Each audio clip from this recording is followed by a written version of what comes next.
I will teach you in the class only. And if time permits, I'll give you a little overview about the switch also. Okay, so it all depends on the time only, because in 10 days with this many of hours we cannot cover everything.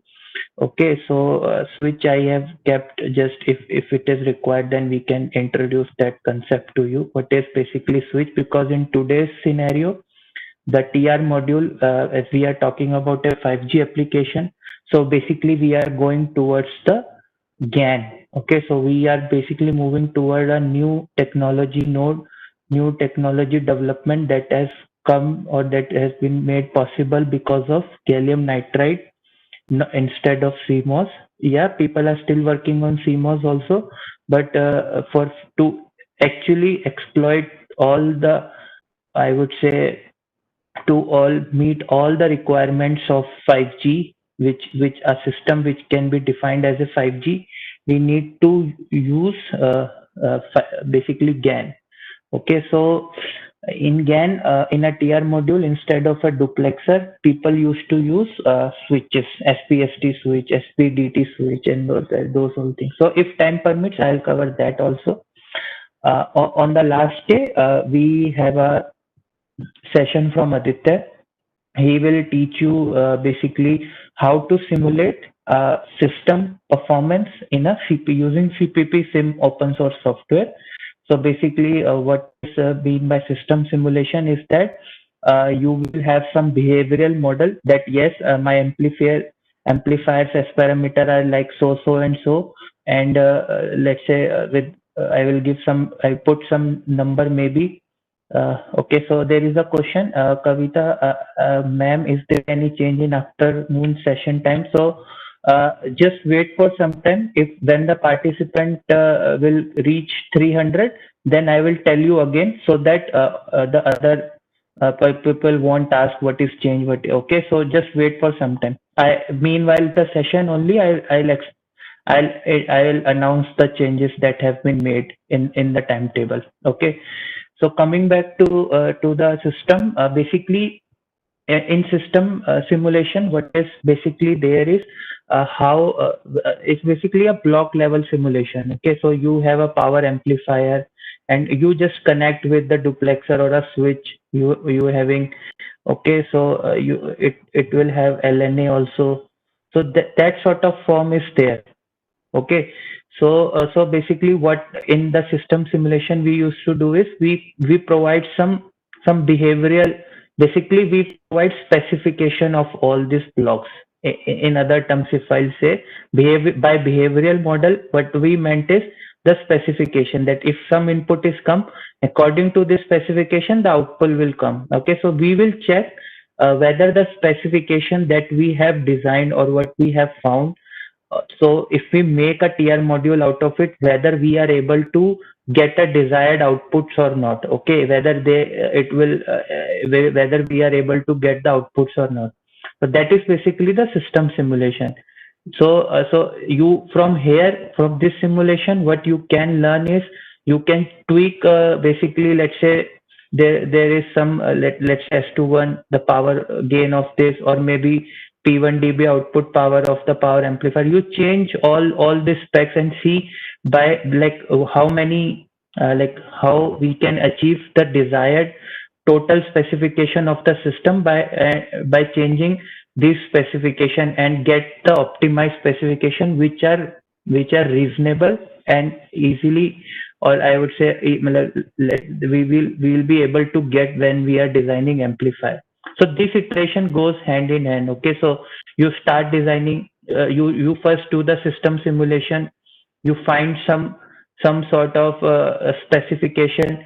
After that you go for design of individual components. Okay, so after designing you found that some of the specs are not able to met, then you go for again the system simulation and see whether if we do, if we include those changes, then after that again we go to design of individual component, and then finally again the system simulation. So that's basically iterative Okay, so it goes again and again.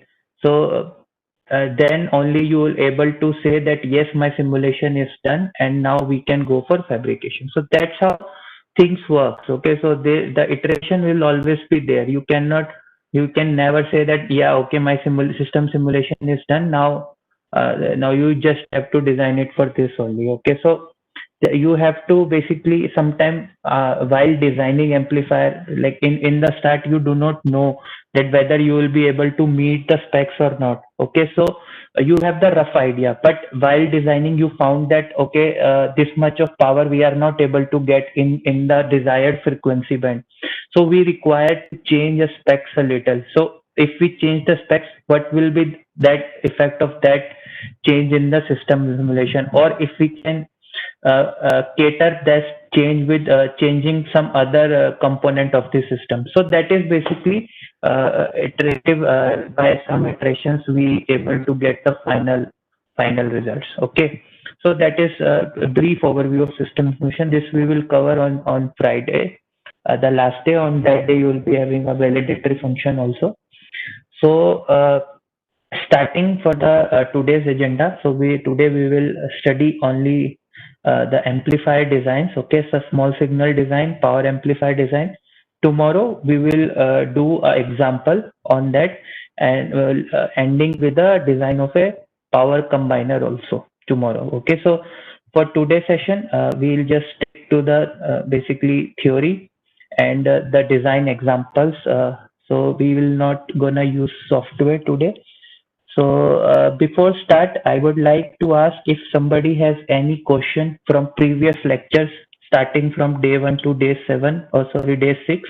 If anyone has any doubt, so he can ask me. If I am able to solve it, I will solve. Otherwise, I'll recommend you the correct person to whom you can ask.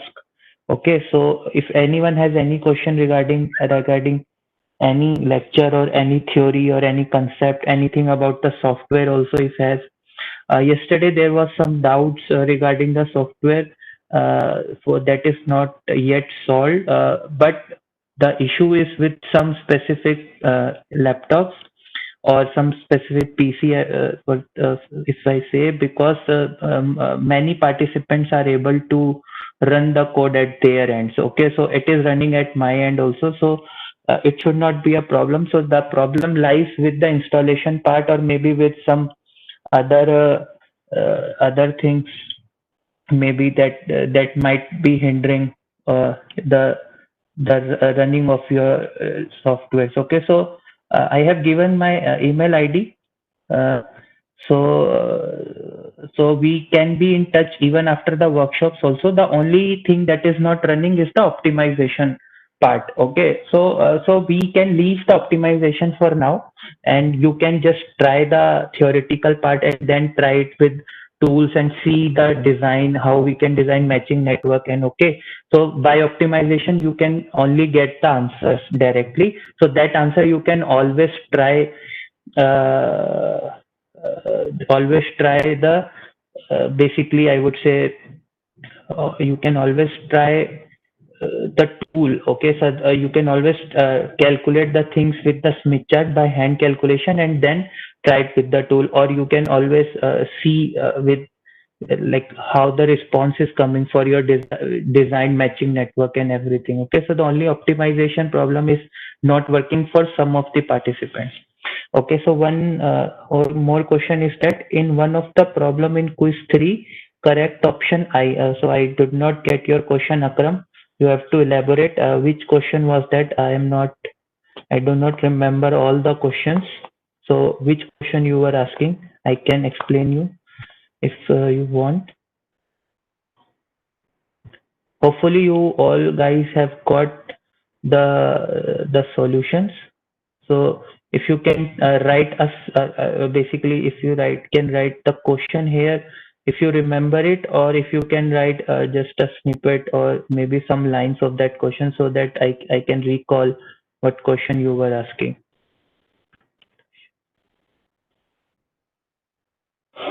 Okay, so I'll wait for if anyone has any doubt, any other doubt if he has.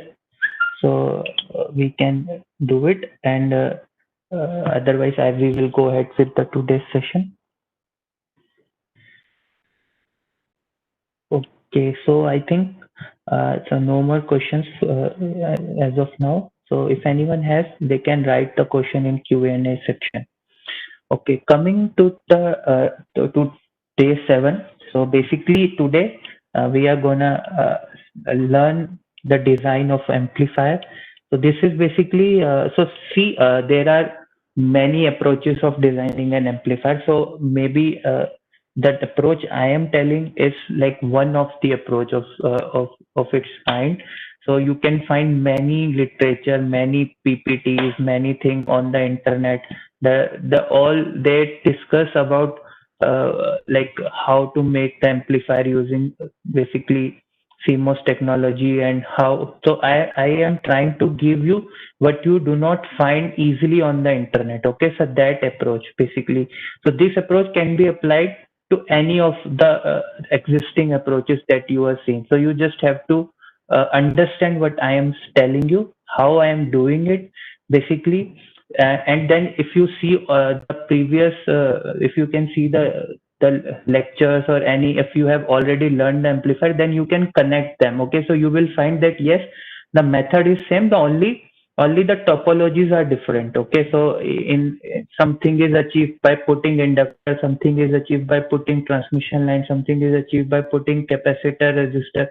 So basically the idea is to do what I am gonna teach you today, but with different topologies you can achieve that. Okay, so that is basically the role of designer. So if he knows many ways, so it always helps him to basically achieve the specification which he or she is going to for basically which is his target. So, coming to the amplifier, so the amplifier is basically the most important, I would say, the part, or you can say the powerhouse of, if we are talking about a power amplifier, it is the most important, or you can say the powerhouse of the TR module for in any wireless communication. So basically, what is the role of an amplifier is to provide strength to the signal. Okay, so this is basically the uh, role of an amplifier. So this signal can be anything. Okay, so this signal, if it is providing strength to voltage signal, then it will be considered as voltage amplifier. And if it is a current, so it will be a, like current amplifier. Okay, so that it is depends. Okay, but the main task, the principal task of amplifier is to provide strength to the signal. Okay, or you can say to the both. If we consider, then it is a power, so it will be a power amplifier. Okay, so this is basically what is an amplifier. It provides strength. Okay, provide strength. Sorry, I have written it wrongly. Provide strength to the signal. Okay, provide strength to a given signal. Okay, and signal can be anything out of these three. Okay, so it can be anything. It voltage signal, currents, or power signal, anything it can be. So that is the basically the main role of a amplifier is. And in transmitter chain, it comes just before the antenna. So basically the load, the amplifier comes just before the antenna, is usually the power amplifier. It basically gives the power, and before that we have many amplifiers also. So basically these are two base. The job of these are also called driver amplifiers, and the job of these amplifiers are basically to provide gain. Okay, this will also provide gain, but the main role of this amplifier is to give, to basically scale the power. Okay, to basically reach to the highest power level, or whatever is power level is required. Okay, so that is basically in brief what is amplifier role in a TR module chip, or in a RF ASIC chip basically. So, I hope you guys understand what is amplifier, and you must, all of you must have read it somewhere. Like if you are an electronic guy, you must have read or heard this term somewhere in your BTech, MTech, PhD, or maybe somewhere else also. You must have read it about it. And so I have already told about the voltage, current, amplifier. There are based on the range of frequency also. So some the basically in the range of audio frequency range, if the amplifier exists, then it is known as audio amplifier, which you all know that you have the mic, you have a mic here, and there is an amplifier there. You must have seen that somewhere, if you have seen some announcement is going on, something like that. So these amplifiers are basically audio amplifiers. So it just boost whatever the voice it is getting. So it boosts the that value, and it goes into speaker, and you heard like a high volume voice. Okay, so it is basically audio amplifiers. When it is operating in a audio range, audio frequency range, and what we are concerned of is basically a radio frequency range. Okay, so RF range we are basically in RF also. For a 5G application, we basically mostly interested in microwave or millimeter wave amplifiers. Okay, so this is basically on the on based on the frequency ranges. Okay, so this is a little bit about the types of amplifier on the basis of a signal amplifier, or on the basis of frequency. Okay, so just coming to the theory of it. So what we have here is, so suppose we have a transmission line connected between source and load. Okay, so we you can always have a source. Okay, so this source basically RF source. It is giving. So just to make you understand. Okay, so RF is nothing but a sinusoidal signal with a frequency range in RF domain. Okay, so when it is input to the amplifier, it is the task of it is to increase its strength. Basically, it is amplitude. It has to increase. That is basically the task of amplifier. So coming to this theory, basically we have a source here. It is having a it this source will have some resistance, internal resistance also, but it has been connected to a load. Let's say to any some load, or maybe you can consider this load as antenna also. Okay, so any load you can consider for that. So we have a load here. Okay, so basically this load is ZL. So this is connected through a transmission line.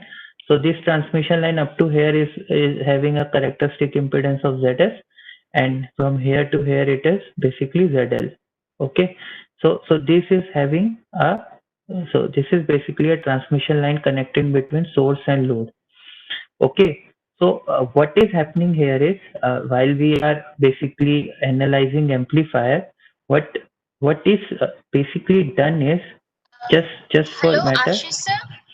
Yes, Sir, your we screen have. is not visible. Okay, wait. So it is not visible since starting, or it is just now No, not sir. In visible? starting, it was visible.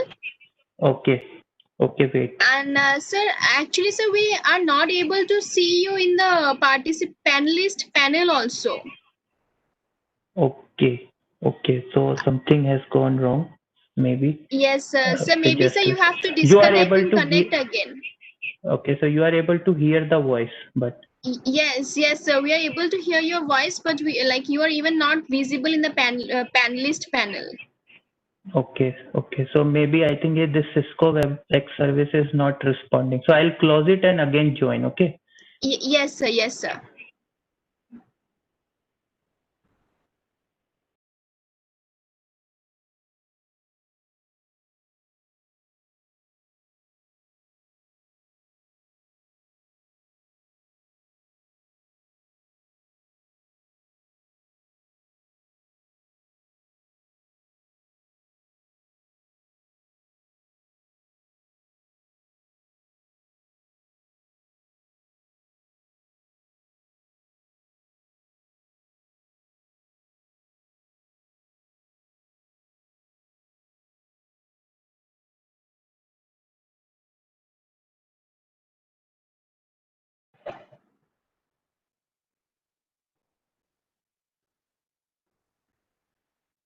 So am I audible?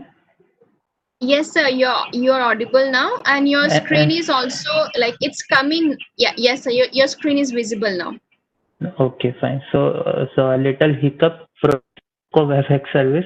So it just stopped responding, but I think voice is able to Yeah, yes, transmit sir. only. So it's okay, fine. So that's okay. So it usually happens with the softwares. Okay, so I hope you can you help me up to which point it was visible? Were you able Yes, to sir. see this? The slide was visible till slide number one. After that, the Okay, slides were not visible. so this slide was visible. No, sir. Okay, fine, fine, Yeah. fine. Okay, so Thank okay, you, so sir. I'll discuss this again. Okay, so thank you, Firoz, for letting me know. Okay, so even the persons have to send me messages here, but I was not able to see even this question answer session also. Okay, fine. So, apology for a little hiccup here. So I'll just re.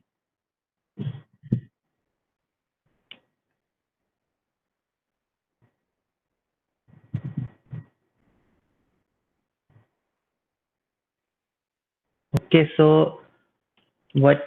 So basically, I'll discuss this again. So I hope you guys understood what amplifier is. And so coming to this slide, we have started with basically that we have a source here. Okay, so this is a RF source. So I was just explaining that I have the source is basically RF signal is nothing but a AC current or AC voltage with a frequency in RF frequency range, with a frequency which lies in the RF frequency range. So here what we are trying to do is basically this is connected to a load through a transmission line ZS. So this is basically a transmission line that is connected between source and load. So when we are using an amplifier, what we are basically doing is basically we are inserting a two-port network into the line. Okay, so this is basically happening here. We are able to see here. Are you guys able to see this slide now? Okay, so I think it is visible. So I am able to scroll also. Oh, yes, okay, fine. Thank you so much. So basically, this is a two-port network that is inserted into a line. Okay, so this two-port network can be anything. It can be any passive network, any active network. It can be anything. So if it is inserted into this basically setup that what we have showed in the previous slide, so how we can represent the, I would say, the S parameter. Okay, so what is basically the S parameter is here. Okay, you have just have to see this, that for the S parameter of this network. Okay, so it will be basically what it will be that it will have one AI here, AI1 here, incident one ray, and we have PR1 basically. Okay, so and also we have one AI, oh sorry, BR2 here and AI2 here. Okay, so this is for this two-port network, and this reflected wave will be opposite for this basically source or anything what you can see here. Okay, and also it is same for here also. So for if you consider this is also as a two-port network, or rather if you say this is as like some network is there. So for this network, this BR1 will be the incident ray. Okay, so this BR1 will be incident to this, and AI1 will be the reflected at the steady state. So you can see here. So these are basically the two things that are connected. So what is incident for this two-port network is becoming the reflection, is basically the reflection of this network, and whatever be the incident on this network will be the reflection from this network. Okay, so just understand this. It is not I just want this you to understand, so that when I introduce the theory of amplifier ahead in the coming slides. So this thing you understand in this way that, so I am repeating it again. Basically, what is happening here, you just understand that if two networks, okay, this is network one and this is network two, these two are connected, okay. So we have one incident ray on this network, let's say AI1, and one reflected wave here as BR1, okay. So whatever incident on this network is basically is basically the reflected from this network, okay, and whatever is reflected from this will be incident on this network. So the incident wave of second network is basically equal to reflected of first, okay. So just understand this, it will be same. Okay, so it helps in proving the coming formulas, and this concept helps us to prove that. And similarly, you can say the reflected wave of second is basically the incident wave of first. Okay, so this is what I want to basically make you understand, that this is what is happening in above scenario. Okay, so because any network that you design, okay, so you, when you are trying to measure or you are trying to basically connect it to something, this situation will occur, okay. So at one end it will be having a source, okay, so that will be connected through let's say ZS characteristic transmission line, and at the load it will be having ZL, okay. So it is basically representation of that only.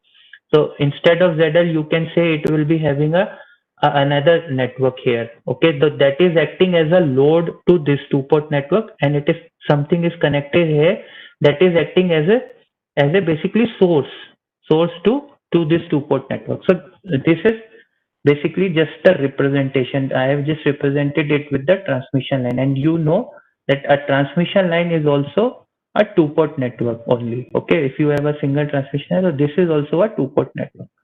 So what so this is basically true for any two-port network that you can make or you can design basically.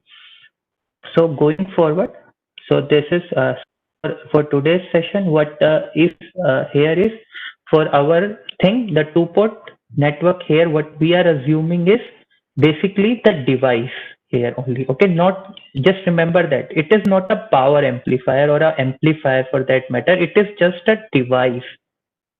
Okay, it can be anything: CMOS, BJT, HEMT, HEMT or BPT, or I would say in today's world we have LDMOS also. So anything, any device, it is basically a transistor. Okay, so in our example, what we are assuming that the two-port network here, we are assuming it of as only as a transistor device, or you can say it as a transistor.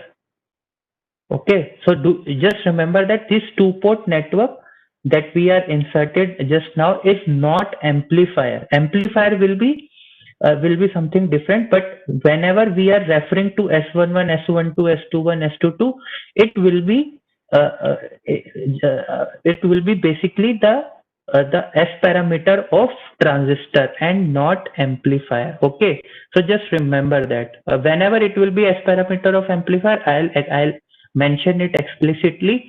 But if somewhere it is written S11, S12, S21, S22, then those S parameter will be of device or transistor only, and it will not be basically S parameter of I would say the amplifier. Okay, so we have to make amplifier. What we have right now is the transistor only. So we will build upon the transistor and we will see how to make a power amplifier or a amplifier.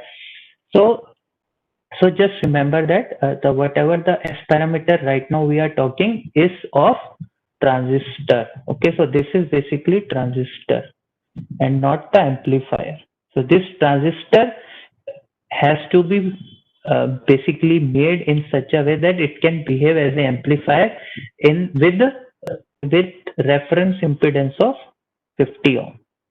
Okay. Okay, so this is basically there. So transistor is itself an amplifier only, But if it is, but it is not matched to this reference impedance. Okay. So if it is matched, when it is matched to this reference impedance, then we can use it as an amplifier.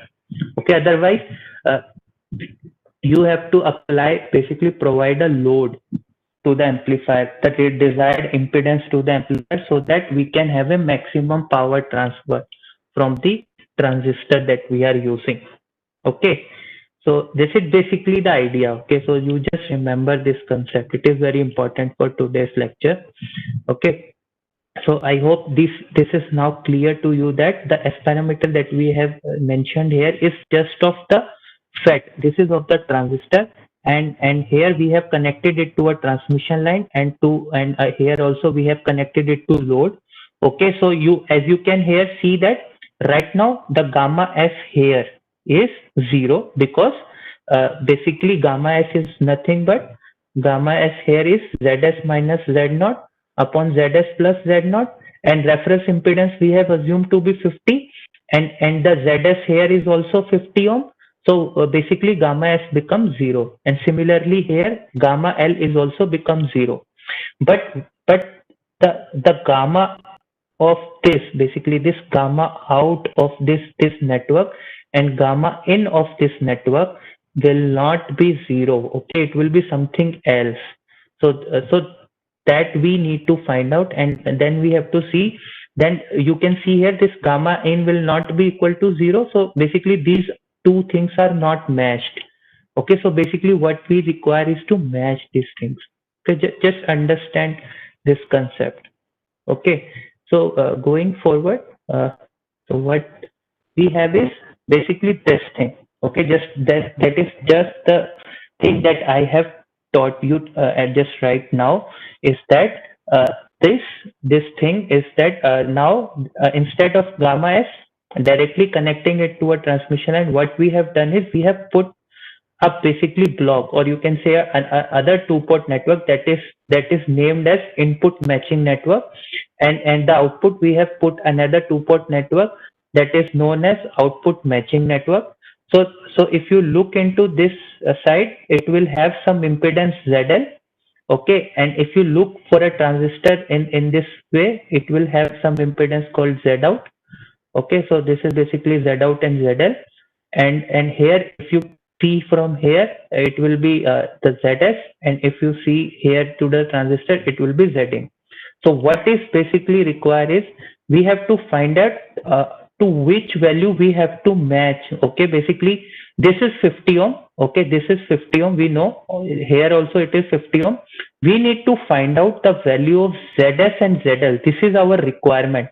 Okay, from the value, this Zin and Z out is defined because the parameters of transistor we have already have. Okay, this S parameter of transistor we already have. So this Zin and Z out, as of now, consider it to be fixed. Okay, this can also be changed. If you change the size of transistor, change the biasing of transistor, that is different thing. For this purpose, just assume for a specific transistor or at a specific bias, specific transistor at specific bias, what we have is what we have right now is uh, uh, this Zin and Z out is fixed. Okay, so this Zin and Z out are fixed for specific transistor and specific biasing. Okay, so this is basically fixed right now. What we can change is the ZS and ZL. So basically we need to find out the value of ZS and ZL so that we can meet our desired specifications. Okay, so that is basically there. After first we have to find out the ZS and ZL value, and then when we find out the ZS and ZL value, then we have to design a matching network here.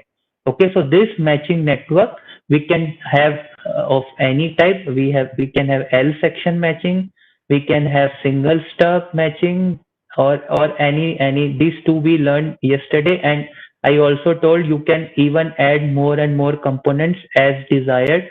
So adding more component will give you more bandwidth, but it will induce some mismatch. Okay, mismatch between these two at a center frequency of your bandwidth. Okay, so but how much mismatch we can afford, how much values we can afford. So all those trade-offs or everything we will discuss today. But As of now, what is our problem in hand is we need to find out what ZS and ZL we need to choose so that we can match it to 50 ohm, and how to choose this ZL and ZS and ZL based on Zin and Zout that we have for a specified transistor. Okay.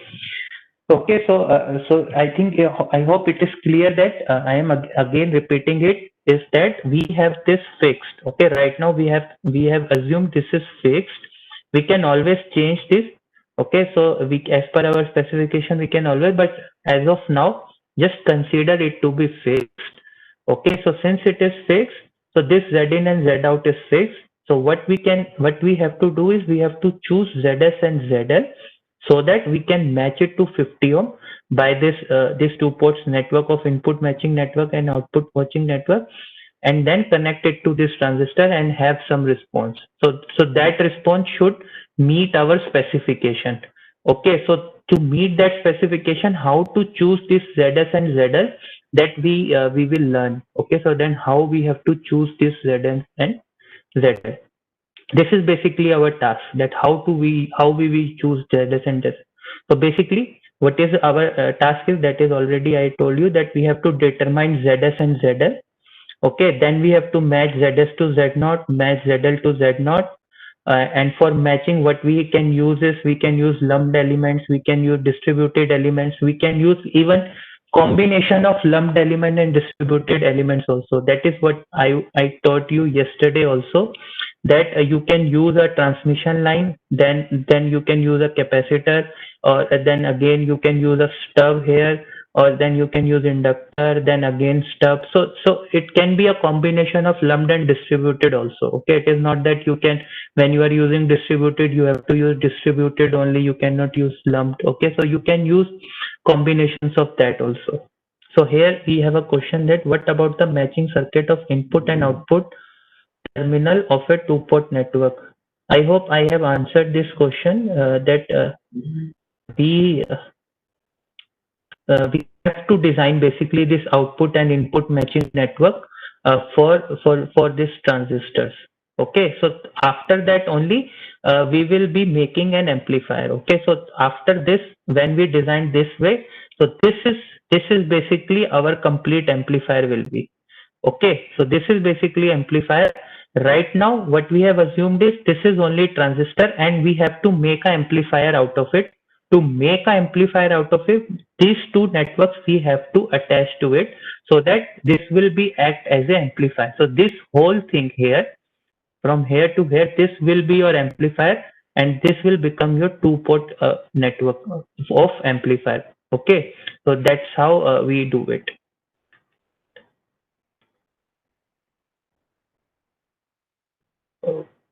So I think Akram is having a little doubt that how the things are going. So Akram, you just have to see that source and load basically. Here, what we are doing is, we are basically this is basically a transistor here. Okay, this is only a transistor. This is not matched here. Okay, this is right now not matched to 50 ohm on both the ports.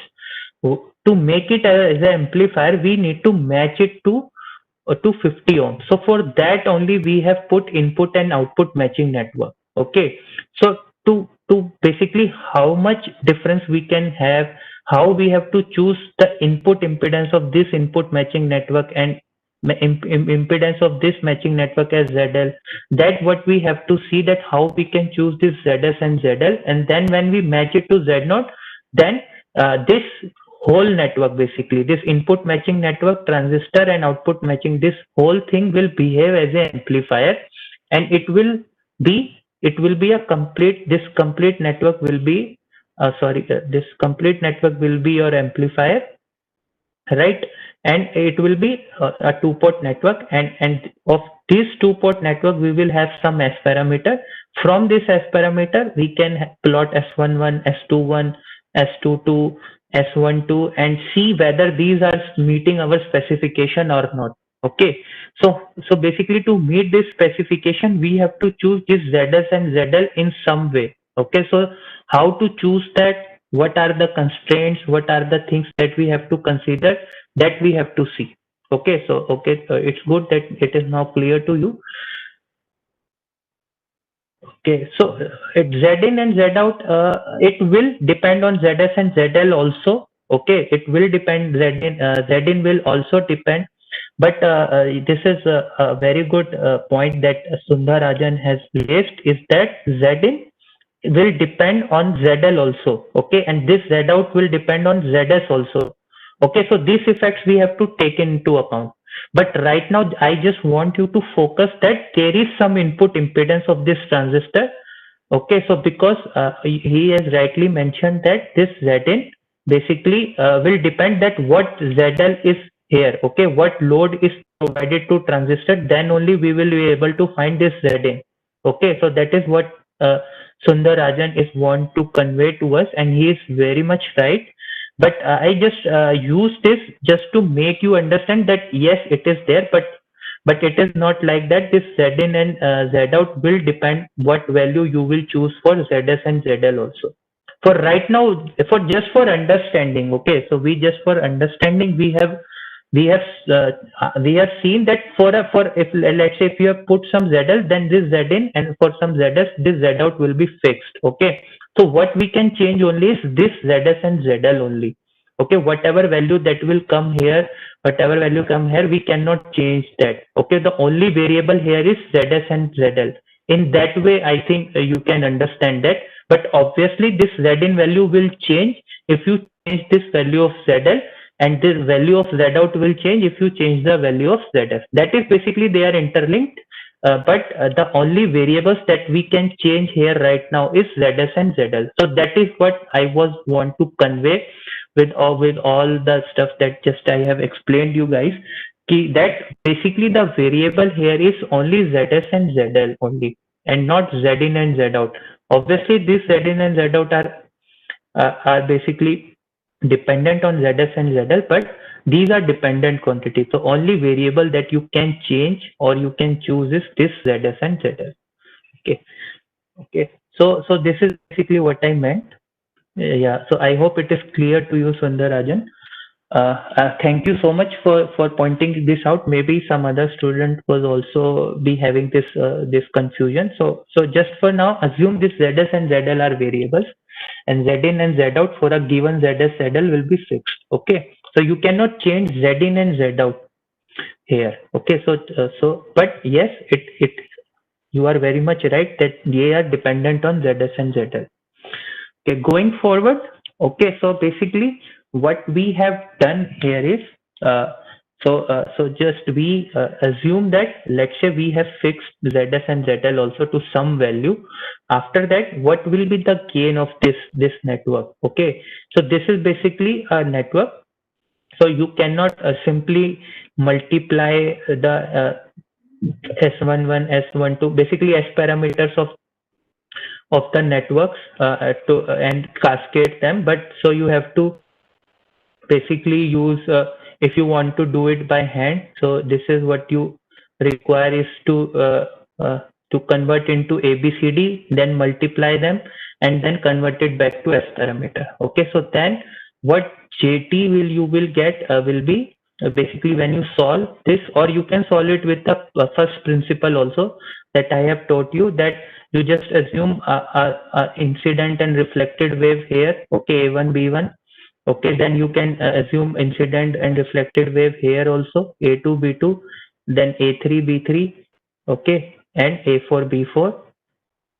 And then when you solve for all parameter, and when you just make it for basically for transducer gain, what you will be requiring is the B4 by A1. And if you solve it, then you will reach to this solution. Basically this solution you will get. I'm not going into proof of this. You can find it in any book, and you can find even it in Pozar. There is a book on microwave engineering by Pozar. Okay, so you can find, if you are interested in proof, that will by like proofing it will take so much of time. There are signal flows diagram are there to help you for solving. So Mason's formula is also there. So there are many techniques to solve this equation. Okay, so to just to reach to this level, you have many things, many ways to find out. So you can use any way, and you will eventually will reach to these results. Okay, so the basically transducer gain, assuming that here what we have assumed is that the S12, basically S12 of this network is 0. Okay, so basically for transistor, we have assumed that S12 is approximately equal to 0. To reach to this stage, that what we have assumed, and with S12 approximately equal to 0 is known as a unilateral case. Okay, so what we are saying here is that it is basically a one-way transistor. It will not have any effect from the other side. That is basically S12 is 0. So this is basically unilateral case. So while studying, we always assume a simple case to understand, then we build on those theory. Okay, then it will always be easy to understand, because otherwise if we directly jump for the general case, then it won't you will not be able to basically understand what is going on. Okay, so this is basically, first of all, we will consider the unilateral case here. Okay, for the unilateral case, the transducer gain will be this, that 1 upon 1 minus mod gamma s square. So gamma s is basically nothing but, if you assume the zs here, so the gamma s will be zs minus z naught upon zs plus z naught, and gamma l will be zs minus, zl minus z naught upon zl plus z naught. Okay, and this S11 will assume what? That it is terminated at some Z0 impedance. This is, you all know. So this S1 will be that. So you assume that it is ended at Z0, terminated. Then this basically Zin. Okay, so this Zin will be, so Zin minus Z0 upon Zin plus Z0. Okay, and this S22 will be Z out minus Z naught upon Z out plus Z naught. So these are the basically that we have converted the impedances into reflection coefficient forms. Okay, so just after that, what you can see here is that 1 minus mod gamma square upon 1 minus this formula you will get. I have written it in this session in for specific reason, is that this is basically correspond to this. So basically GS is equal to 1 minus mod gamma S square upon 1 minus gamma in upon gamma S ka square, or GT equal to mod S21, which we already discussed. Sorry, GD, D basic for device, and then we have GL. Okay, so this is basically GL. So GL is basically the GL is correspond to this term. Okay, so this is basically 1 minus mod gamma L square upon 1 minus S22 mod S22 gamma L ka mod ka square. Okay, so these are basically three terms that we have, and it is basically giving the multiplication GS into GD into GL. Okay, so GT is basically multiplication of GS, GD, and GL. Assuming, again, I am saying that S12 is equal to 0. So that's how you find out basically the gain of this thing. So what is basically happening here is, uh, whatever, if you connect this thing directly to 50 ohm, there will be mismatch here. Okay, so there will be some mismatch here, and if same here, if it is connected directly to load, there will be mismatch here. Okay, so consider this gamma L equal to 0, gamma S equal to 0, so there will be mismatch. Okay, so what we are doing by putting this network, okay, by fundamentally just understand the theory, what is happening here, why we are calling it as GS, though we are making it with the matching network only, but we are calling it as GS because what we are doing is, when we have connected this transistor, okay, this our transistor, we have connected to a transmission line directly, then there will be a lots of reflection. By putting this network, what we have done is, we have reduced those reflections so that power can flow to the transistor. So basically, let's say initially when it is connected directly to 50 ohm, when gamma S is equal to 0, then basically the loss here was like, let's say 10 dB. Okay, so by putting this GS, let's say for some gamma S, the loss has become now what? Only 1 dB. Okay, so what we have gained here is we have gained GSS 9 dB. So this gain means that does not mean this basically passive network has start giving gain. It is not possible that with the passive network you have gain. So here gain means that this thing that initially what with only connecting it to 50 ohm, what loss was there, because there will be a many like high reflection will be there. So that loss we have reduced by putting a matching network. So by putting matching network, what loss that have been reduced will be considered as gain. Okay. So this gain means that just do not confuse that it is actual gain that we are providing through matching network. Okay, so if you read somewhere that gain of the input matching network, gain of the output matching network, so that gain term means this thing. It does not mean it is providing gain. It is the gain here basically means that it is basically reducing the mismatch losses that will occur if it is directly connected to the 50 ohm. Okay, I hope it is clear now. So I'll go ahead. So now, okay, so there is a question. Uh, sir, under perfect match condition, how ZS and Zin and also Zn and so I am going into that thing only, Akram.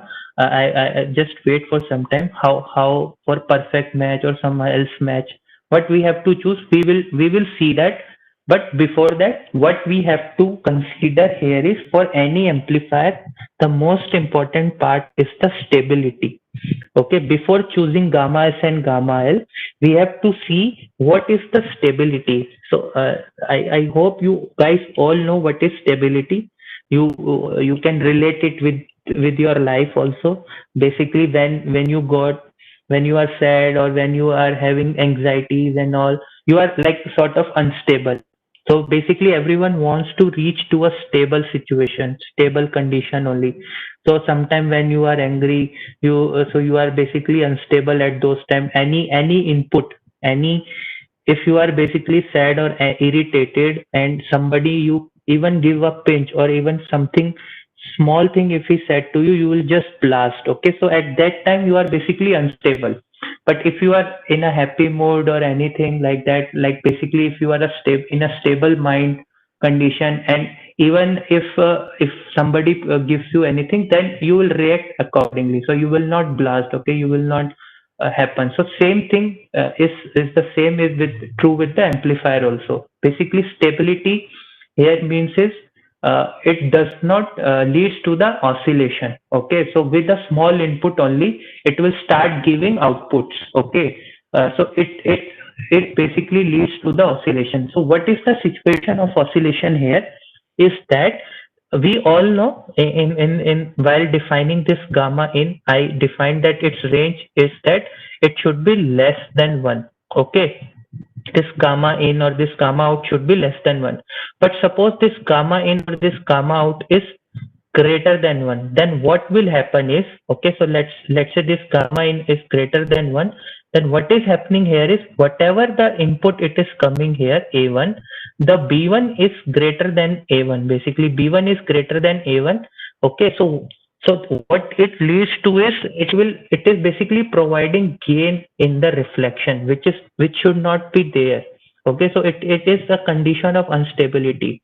What is giving you, it is reflecting even more power than that. So that is basically not a stable condition. It should not give that. Reflected power should be less than this, the incident power. If it is the reflected power start increasing, then it is not a stable condition. So you can easily find out that this is.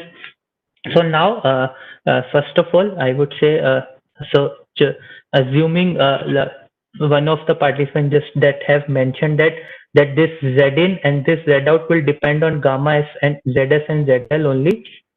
So if you solve the equations, okay, so what equation I am saying is that S parameter of this transistor, okay, this transistor is of S parameter, and it is basically ended with a ZL whose reflection coefficient is gamma L, and at the input it has ZS and its reflection coefficient is gamma S. So if you see from here the gamma in, you can always solve for basically the parameter, and it will, as it is ended with ZL, then you will end up with this thing. Okay. So for S parameter, you all know that basically if basically gamma L is 0, basically if this transistor is terminated with a 50 ohm, then this gamma in is equal to what? S11 only. Okay, that's what I told you in the last slide also. If this transistor is ended it with a 50 ohm environment, that means gamma L is 0. And if gamma L is 0, then gamma n will be S11 plus S12 S21 gamma L 1 minus S22. And for a unilateral case, S12 will be 0. Then it does not matter whatever will be there on the load, the gamma in will be equal to S11 only. It won't depend on what you are connecting on the load. Okay, so that is basically the I would say the input impedance and how it is related with the ZL. Now I think it is understood to the person who has asked. Okay, and I said this is basically the relation between Zin and the ZL. Okay, you can see that. Okay, Zin is nothing but gamma in with Zin minus Z0 form upon Zin plus Z0, and this gamma L is equal to ZL minus Z0 form. Okay, so I hope it is clear now. So this is basically the expression for gamma in and gamma out. So for this gamma in and gamma out, what we require is that basically in the above circuit, oscillation is possible if either the input, if it is either at the input or at the output port, we have a negative real value. Negative real value means what? That we are now outside the Smith chart. Basically, yesterday we have learned the Smith chart, and we know that the outermost circle belongs to R equal to 0. So whatever will be outside this Smith chart will be R less than 0. So basically what is there is it should not have a negative real value. But if the oscillation is happening, that means it is either at the input or at the output port, we have a negative real value. That means that gamma in has become 1 greater than 1, or gamma out has become greater than 1. Because you all know that Smith chart is normalized impedance. So we always plot a normalized impedance, and we are going outside the Smith chart. And what is gamma in is basically Zn minus Z0 upon Zn plus Z0. And basically what is happening here is it is, as it is greater than 1, that this implies Zn is greater than Z0. Okay, so what is happening here? It is start reflecting with the higher gain. Okay, so that is there. Basically, it happens when the input impedance real value, okay, that becomes great, that has become a negative value. Basically, what we are having here is a negative resistance. Okay, so that is not a practical thing.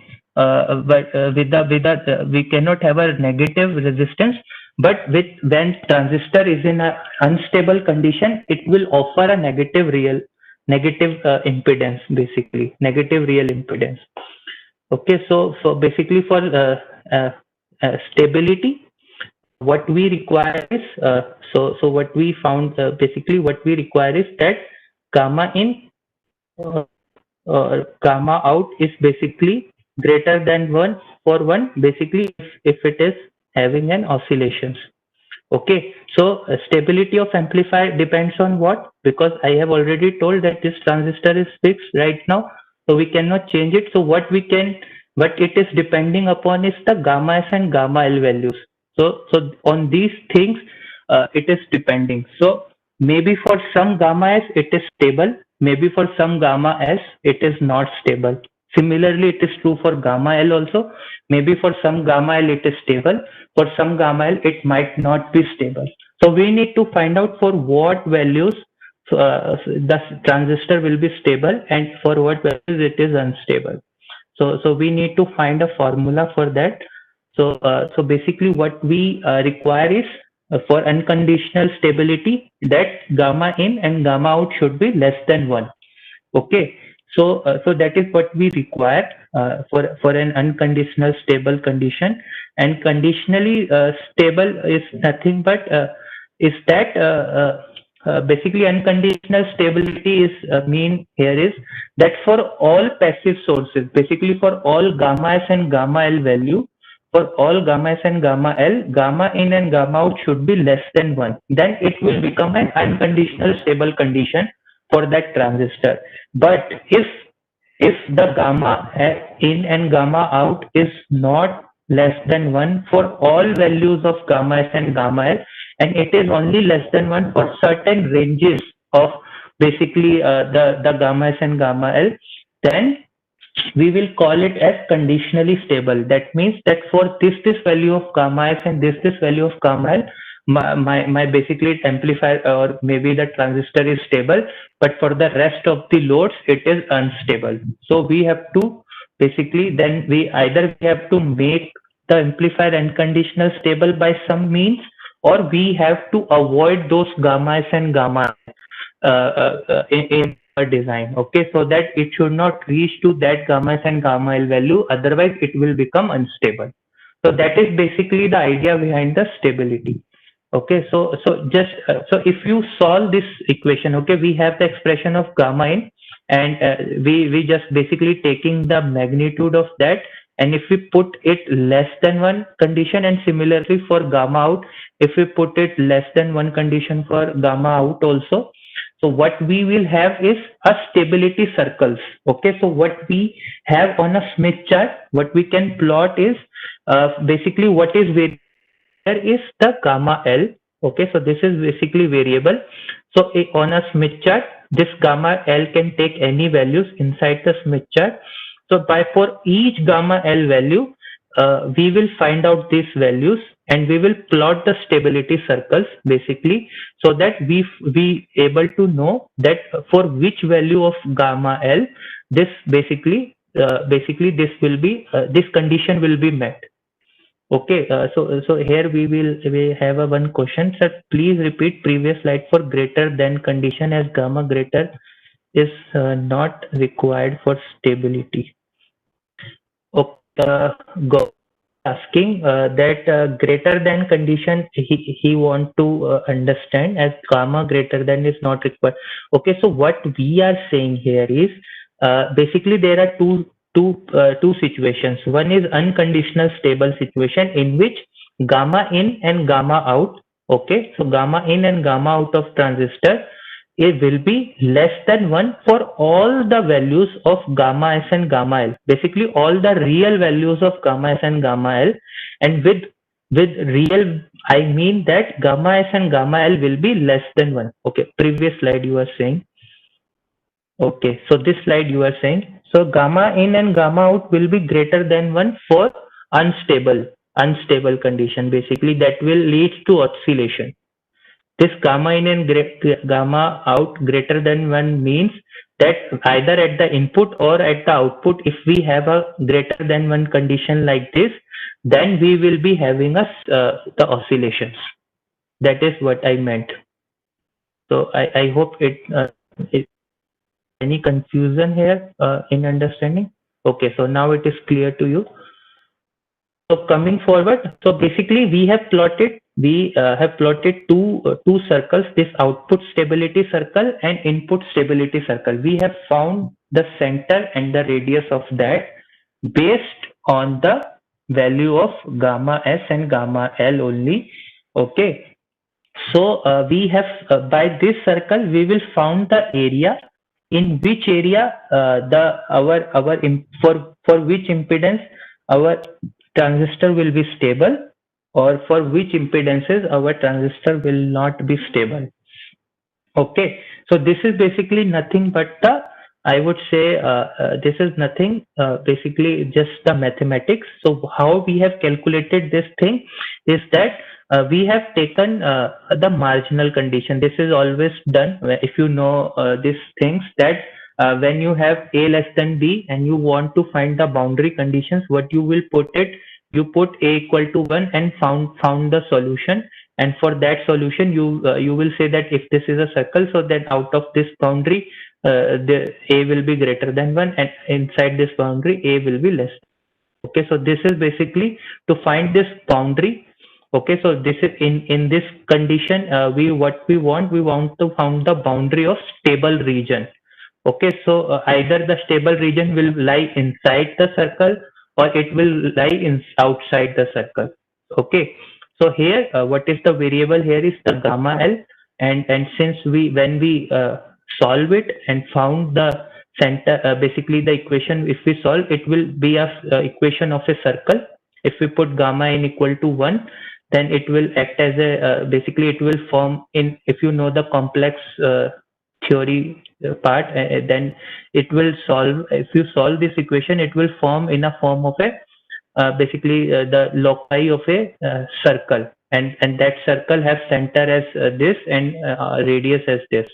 And similarly, if you do it for basically input stability and output stability circles, you found these two values. Basically, for output stability circle, we have CLRL as this, and for input stability circle, we have CS, and this will be RS. Okay, so it's just a typo error. So this will be CSRS. Okay, so that's how you just change it at your end. Okay, so sometimes this typo errors come. Okay, so this is basically the loci, or you can say the stability circles. So we need to find out that how to judge whether the inside and the outside part of the circle is basically the which part is stable and which part is unstable in the region. Okay, so basically this is how we will see the region of stability. Okay, so what we require here is basically we have plotted on a gamma L plane. Okay, so this is basically a gamma L plane. So for this, the basic requirement here is that the mode S11. Okay, mode S11 is what? That this transistor when terminated with a Z0 impedance, that is reference impedance, at that point of time, what was the value of S11? If the value of S11, that S11 value is less than 1, or whether it was greater than 1. Mind you, it can also be greater than 1 for that Z0. Okay, so based on that thing only, the region of stability will be defined. Similarly, in the case of basically you can say the at the output side also the same thing will happen. So if you plot this, basically the output stability circle, what you may have seen here is we have the CLRL. This is basically the stability circle that we have plotted here. How to plot it? This is plotted in a way like that. Is first of all we will plot the basically we found the center of this part. Okay, this CL we plot through our the center coordinate using this CL, and after that we will make a radius of that. This is basically Smith chart. Okay, so when we plot this, we will have a circle on a Smith chart like this, and it will be considered as stability circles. Okay, so tomorrow I will show it in new tool, then it will be more clear to you. But right now, just understand that how to plot this, that I will teach you tomorrow on tool also, on Smith chart also, how to plot it. But for today, just assume we plotted using this CL and RL value, and what we got is this circle on a Smith chart. So basically, you can see this is the outer boundary of Smith chart. This thing belongs to R equal to 0 circle. So some part is basically is inside the Smith chart. Okay. So if the mod S11 is less than 1, so for this condition, whatever the impedances outside this circle will be, these impedances will be stable condition. Okay. So this will be stable.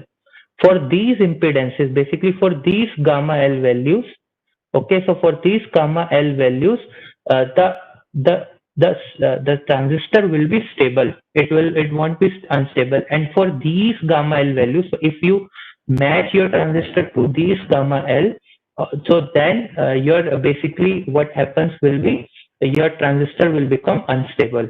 Okay, and similarly, if the mod S11 is greater than 1, if the mod S11 is greater than 1, then what happens is the region that basically inside the Smith chart and this circle, this region will be stable. Okay, so this gamma n mod gamma n will be stable here, and for the rest of the gamma L values, the region will be unstable. So for practical purpose, I would say this mod S11 greater than 1 condition is like very rare. It generally won't happen.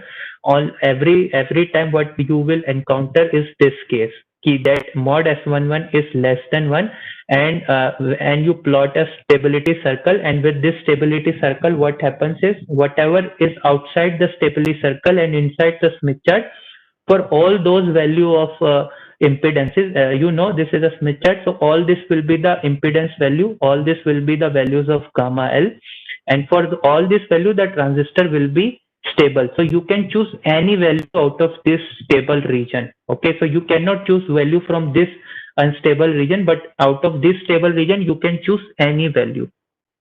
Okay, so that is basically the concept of stability and how to see the region. And similarly, you can do it for the input side also. For that matter, you will get the same result. Just it will change to mod S2 to less than 1, and this gamma in will change to gamma out less than 1, and these points will become the gamma S. Okay, so these all impedances will be gamma S. So at source side, you can put any values from this stable region and not from unstable region. So that is for all those values, your transistor will be stable only. It won't go into unstable region. Okay, so I'll ask if somebody has any doubt regarding understanding what is stability here basically, and if it is not any question, then I'll go ahead. If any question, if anyone wants to ask.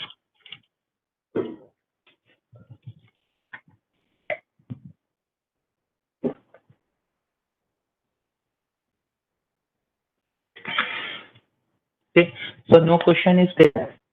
So okay, so how to get CL?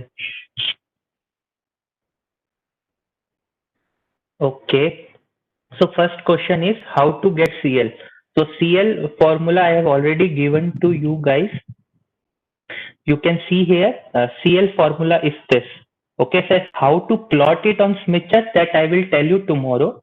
Okay, but just now assume this CL value we have basically achieved through this condition only. Okay, so that mod, you can see here mod gamma in is put to equal to 1, and after solving for gamma L, you will get some equation in gamma L domain, and that gamma L will equation will represent the equation of circle, and for that circle the center will be this CL and this RL. Okay, so basically you can see here S22 S11 all these are conjugate values. So what you will get here is a CL as a basically conjugate, basically complex number you will get, x plus jy form.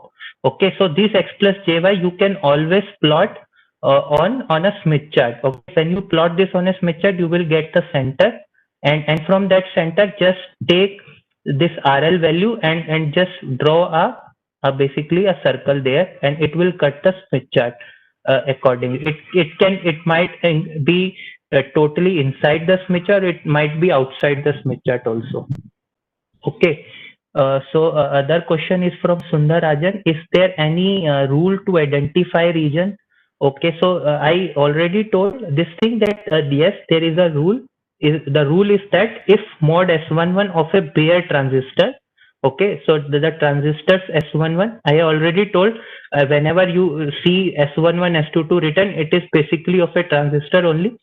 If for the transistor S11 magnitude is less than 1, then when you draw a circle, the stability circle, anything region outside that stability circle will be stable, and anything inside the stability circle will be unstable. Okay, so this is basically the rule to identify region. This is only the rule that if mod S11 is less than 1, then with this Smith chart, when the stability circle is plotted, whatever is outside the stability circle will be stable. So this will be the stable region. Okay, and this region will be unstable. Okay, so I hope it's clear that how to basically identify the region which is stable and which is unstable. Okay, so is both diagrams are stable? Ram Babu is asking if both diagrams are stable. Yes, both diagrams are showing the stable regions. Okay, you can see the shaded region. The shaded region is basically the stable region. So as we have plotted the output stability circle, okay, so output stability circle will basically we are trying to find the range of gamma L, so that for which gamma L the region is stable. So when the mod S11 is less than 1, this region of impedances is stable. If this region of impedances will be stable. So if you choose gamma L from this region, your transistor will be stable. And if you choose any value from this region, your transistor will be unstable. Okay, so this will be unstable region. And if your mod S11 of a transistor is greater than 1, then this region will be stable for gamma L value. So you can choose gamma L value from this shaded region. So this is basically the both diagrams are showing the stable regions. The shaded region are the stable regions, and from this shaded region you can choose any value of gamma L. For those gamma L values, your basically transistor will be stable. It won't go into unstable region. Okay, I think it is clear now, Ram Babu. And one question from Saptarishi Ghosh is that for S22 condition, sir, please repeat.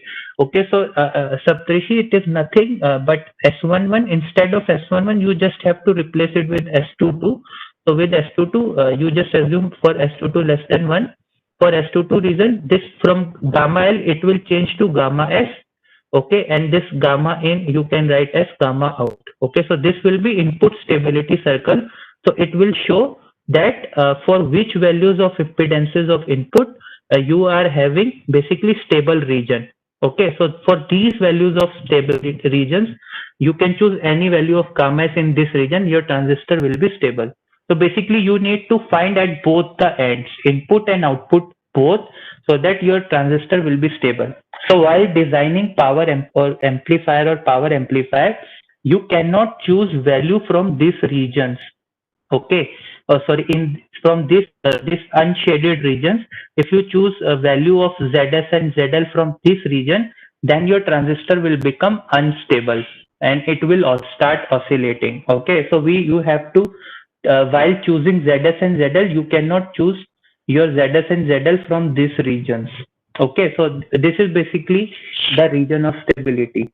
Okay, so what happens here is, okay, you can design. Right now we have seen separately what is the condition for stability for input and output. We are checking separately for both the ends. There is a K test also. This condition is known as K test. As you can see here, the formula for the K test. This is basically the formula.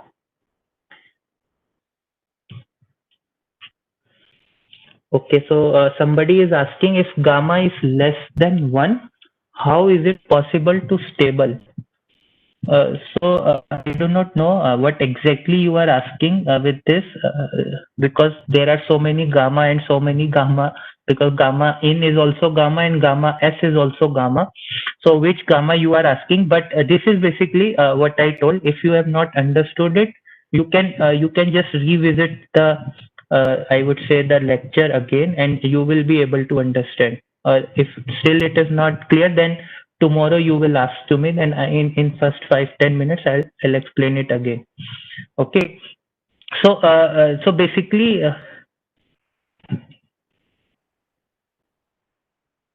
can so somebody is asking, can we have the stability circle anywhere on the circumference of CL circle, or is there a specific angle?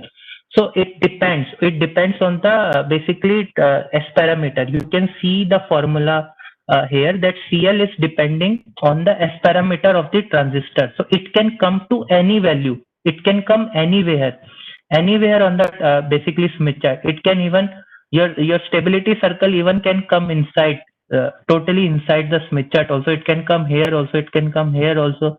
it can come here also, it can come here, it can come anywhere. It is not any specific rule that is defined that CL will be on this angle only. Okay, so you can see here CL is basically a complex complex number. Okay, so this CL is a complex number. So it can have any value. It can be anywhere, inside, outside, or any. The circle center can be anywhere on the Smith chart. It can even outside the Smith chart. It can be any.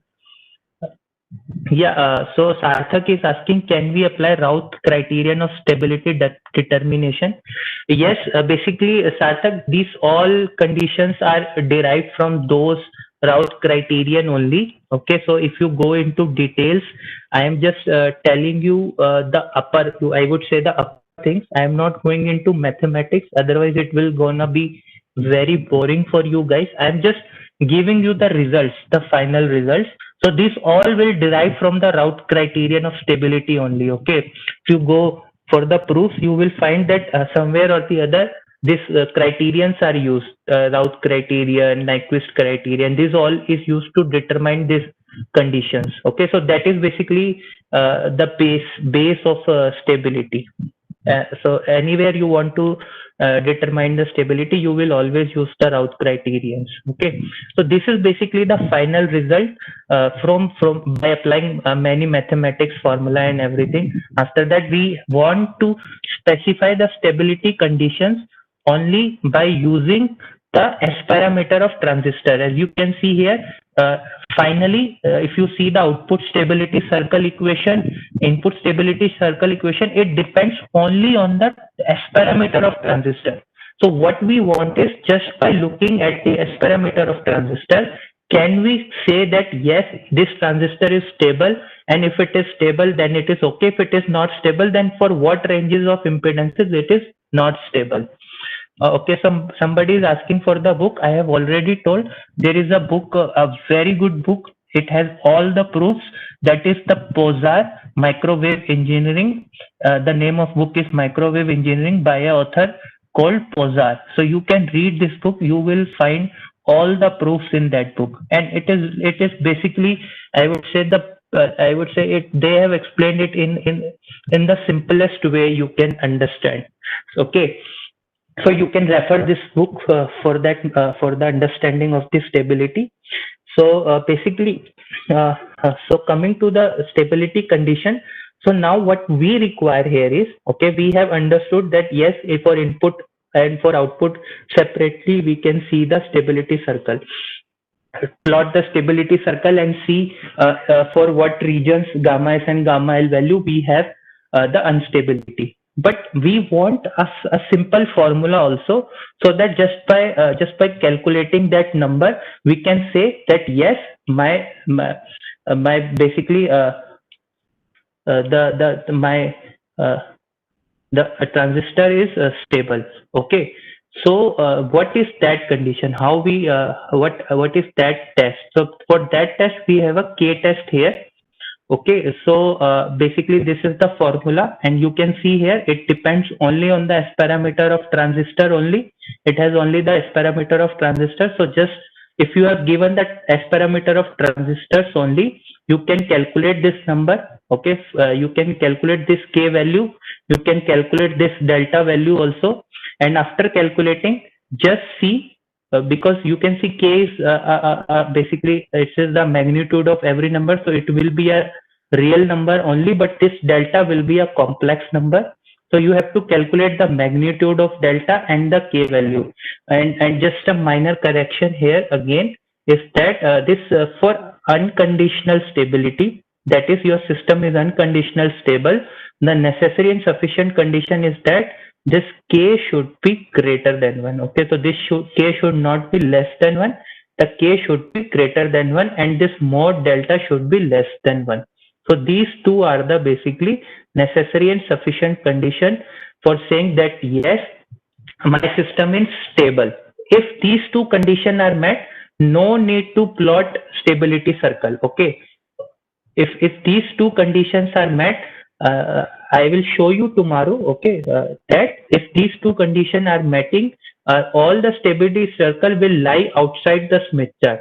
So basically all the impedances in the basically Smith chart is stable. So you can put any real impedance to your transistor. Your transistor will not be fail. Okay, it will not go into unstable region. But if no need to put the stability circle. But if your K is basically less than one.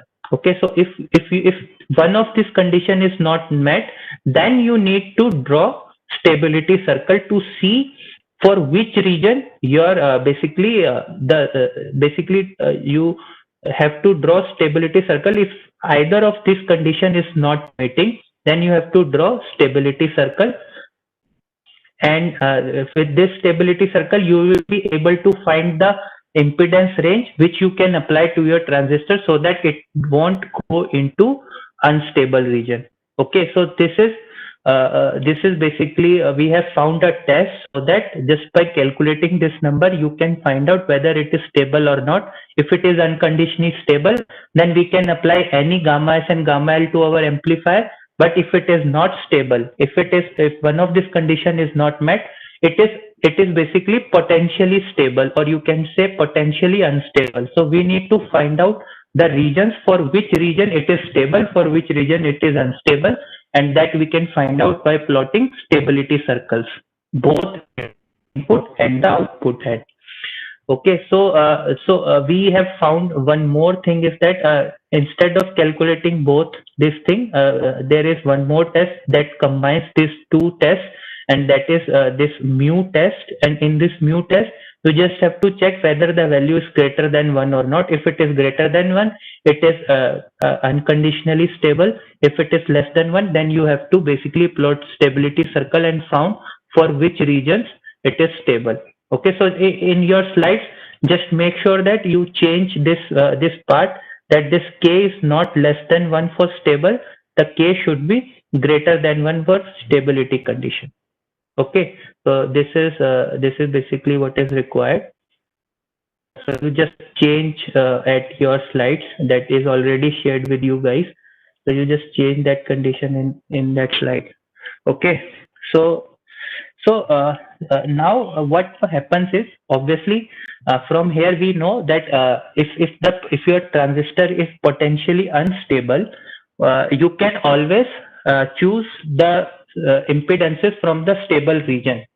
But what happens is, when you design an amplifier, let's say you have chosen your impedances from stable region only. Okay, so you have designed the amplifier.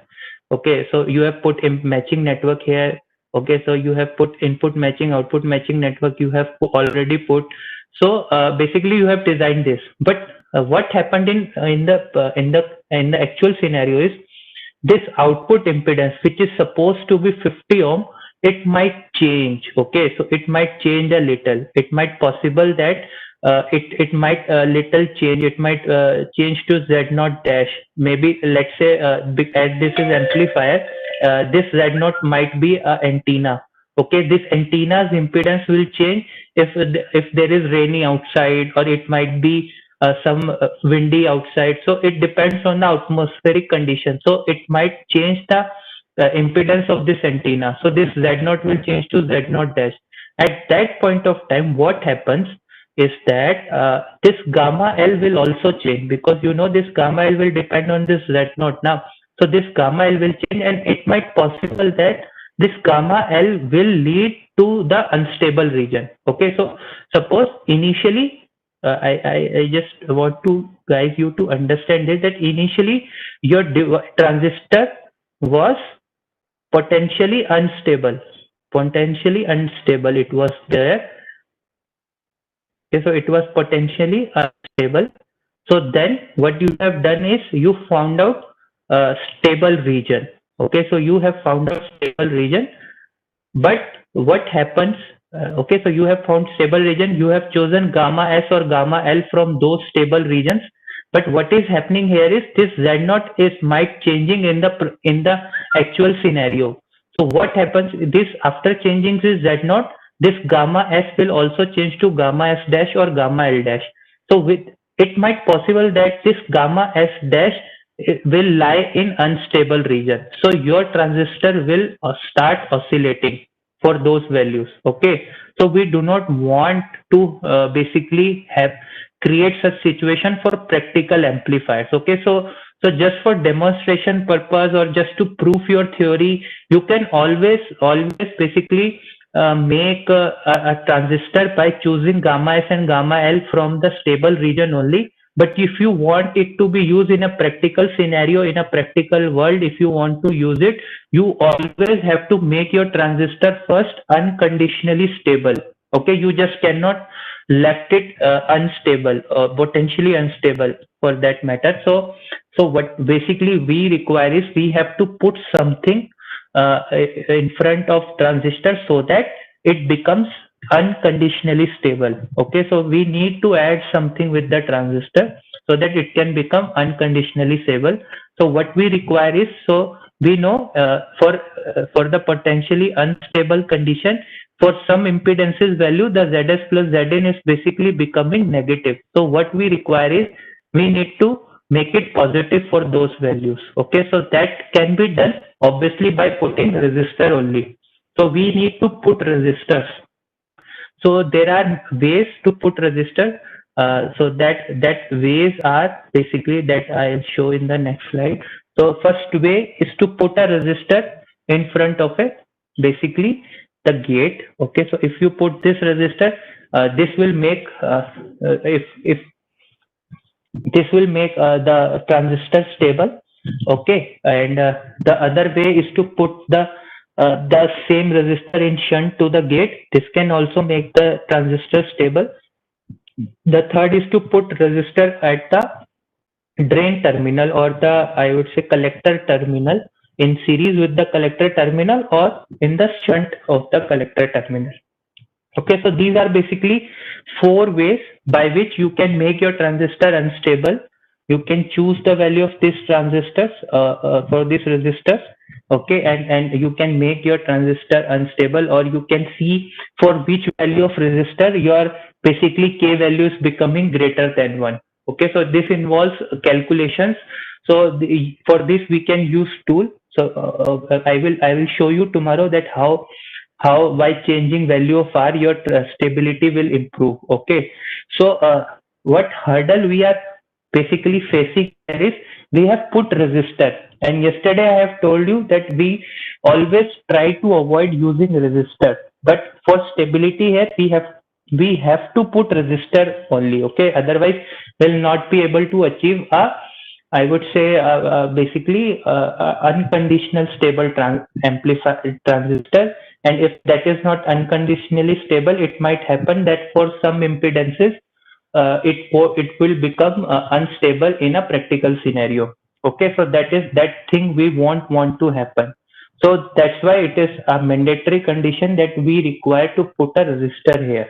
Okay, so how to deal with it, resistor, how to compensate for this resistor, this thing we will teach you tomorrow. But for as of now, just understand this thing, that yes, we have to put one resistor to make it stable. But where to put this resistor? There are four possible ways to put this resistor, and as per the application, you can change this resistor values. Okay, so you can always change this resistor, and as a matter of fact, we are basically more interested towards the power amplifier here. So it is always preferred to put resistor on the gate side, because at the drain side we are actually getting out the power, and we do not want to lose power at the drain side, because at the gate side whatever the loss will be, that can be compensated through the gain. But if the power is lost at the drain terminal, then obviously it will basically decrease our efficiency.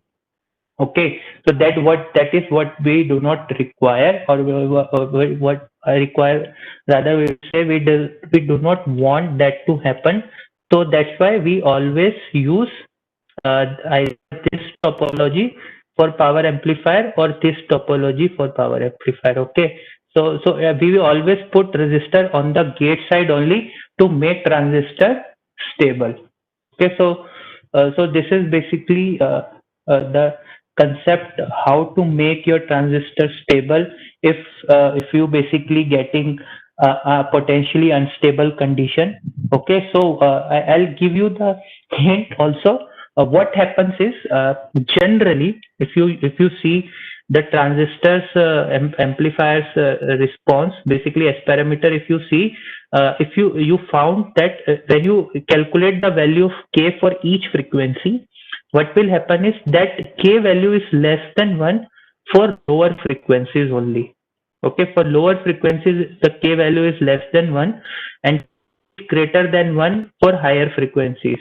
Okay, but when we put this resistor, it will reduce the value of your S21 gain for all the frequencies. So how we will compensate for that is we put a capacitor here.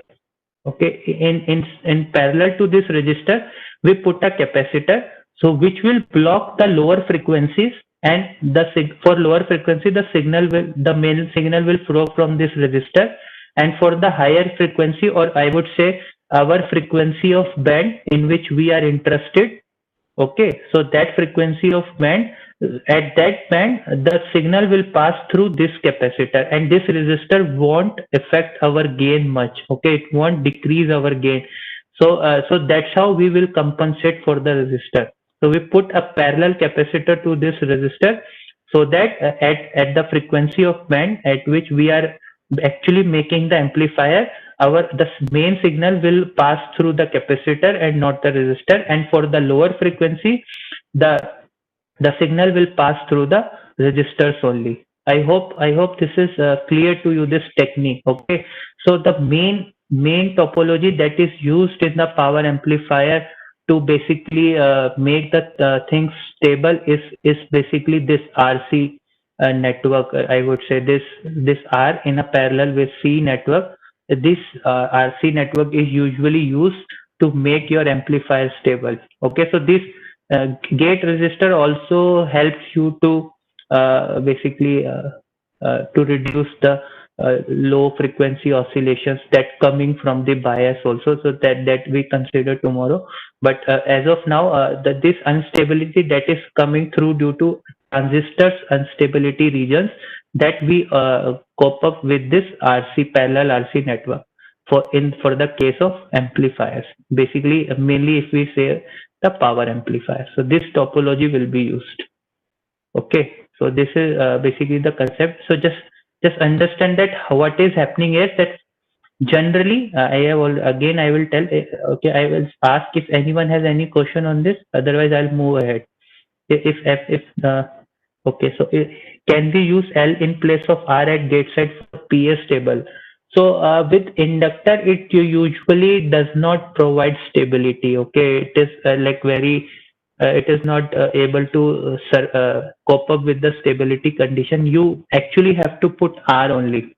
And also inductor, using inductor in the series path usually avoided. Okay, but you can, if you can achieve basically, if you can basically with L, you cannot put your basically what is happening there is what you want is that this is your, let's say, Smith chart. Okay, so this is your Smith chart here.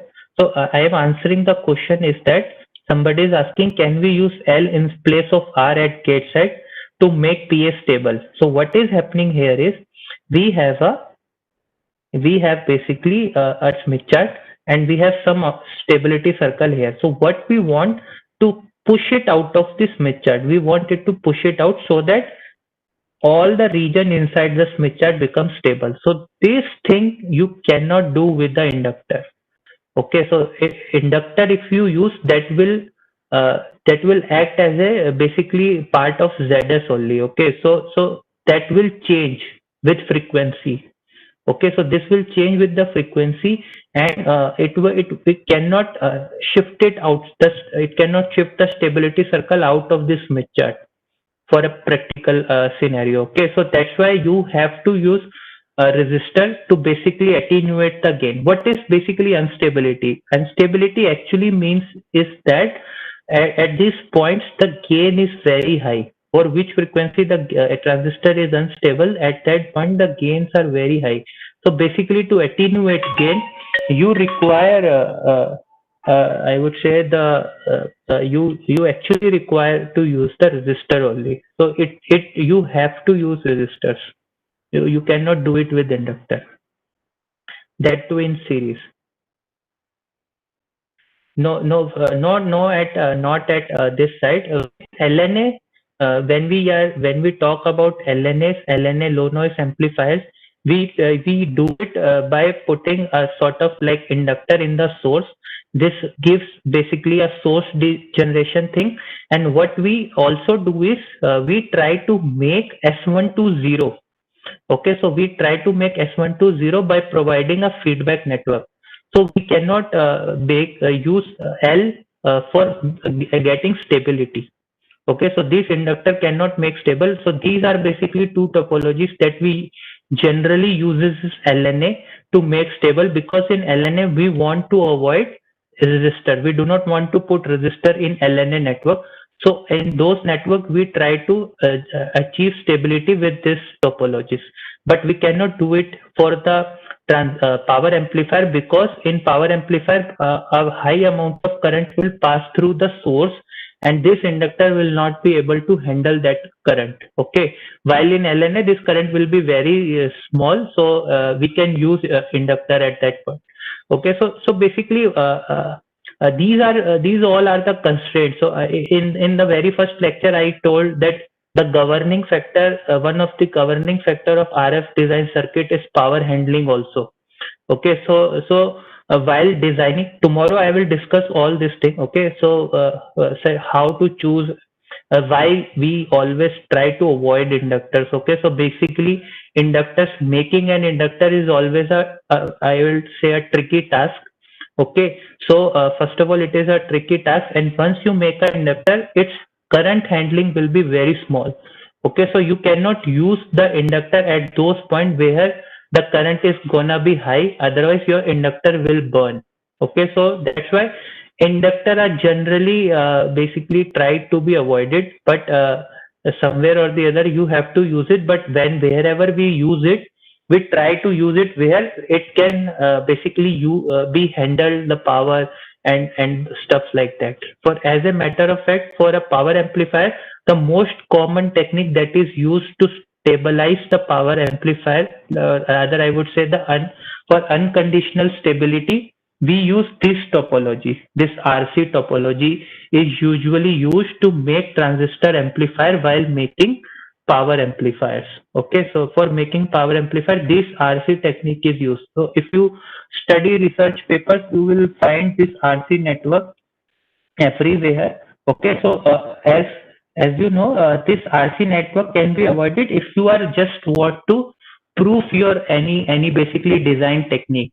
Okay, so this RC is this unconditional stable that we are basically making our transistor is just to cope up with the practical solution, basically practical situation that can arise when your amplifier goes into the actual system. Okay, but you can always design your amplifier with gammas and gammas that lies in the stable region, and you just have to make sure that for whatever value will be the Z naught, those gammas and gamma L will not go into the unstable region. Then you can always avoid this RC network, and you can design your amplifier just with the stable region impedances of gammas and gamma L. Okay. Uh, Basically, see, Gaurav is asking whether we can use L as gate side or train side. Okay, so I would say you can use L or L at any side of the transistor. It is not that you cannot use it.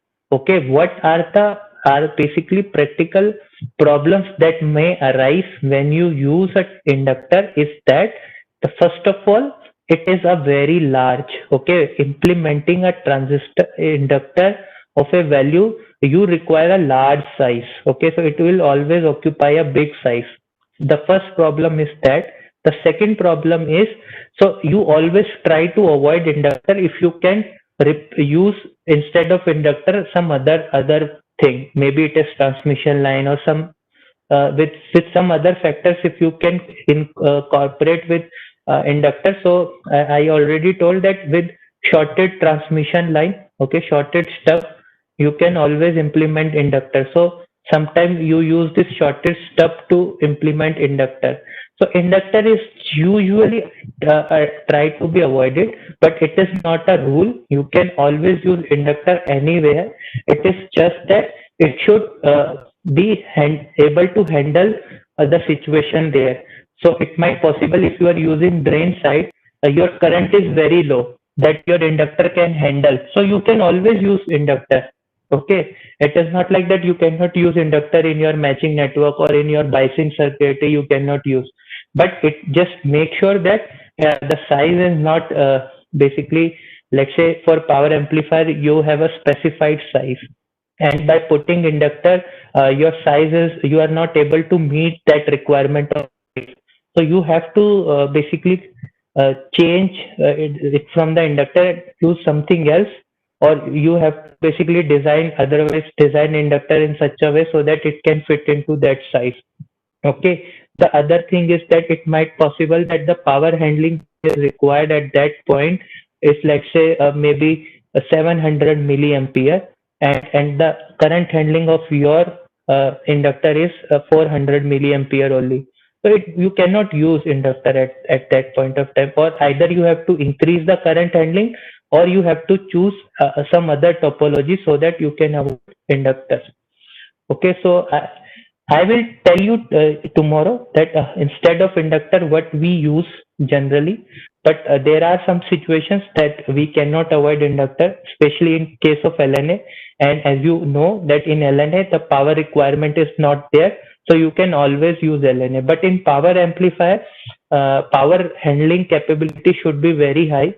So in that cases, especially for drain side, we usually avoid inductors, and you can read as many as paper on power amplifiers. You will never found the inductor on the drain side, basically on the output side of the power amplifier. You will never found. Okay, in at the input side you might find inductors, but at the output side you usually not found inductors at higher frequencies. Okay, so that is basically all about the stability and all. So I'll just introduce basically a single stage power amplifier design. Okay, so after that we will conclude for this session, and then after that we will study more about the design of amplifier. Okay, so coming to the design, basically what we are doing is we have given the device S parameter. This we know. Okay, so these are basically the steps. What we have right now is that the given device S parameter. Okay, so what we have to do is we have to check for stability. If it is potentially unstable, just draw the stability circles on the Smith chart. Okay, okay. So after that, uh, since now what we have is that we have GD is fixed, so the overall amplifier gain will be controlled by what? The GS and GL. Okay, so the overall gain will be controlled by GS and GL only. So first way of designing the amplifier is what? Is the conjugate match. Okay, so we all know that we yesterday also we told for maximum power transfer what we require is a conjugate match here. So what for the maximum gain, what is the requirement is that it gamma in should be conjugate of gamma s, or vice versa, that gamma s should be conjugate of gamma in, and gamma L should be conjugate of gamma out, or you can say gamma out should be conjugate of gamma L. So this is basically done. So that's how ZF and ZL is chosen for the case of maximum gain. Okay, so if you want a maximum gain out of your transistor, so this is basically the condition for that. Okay, so using this condition, you will find out.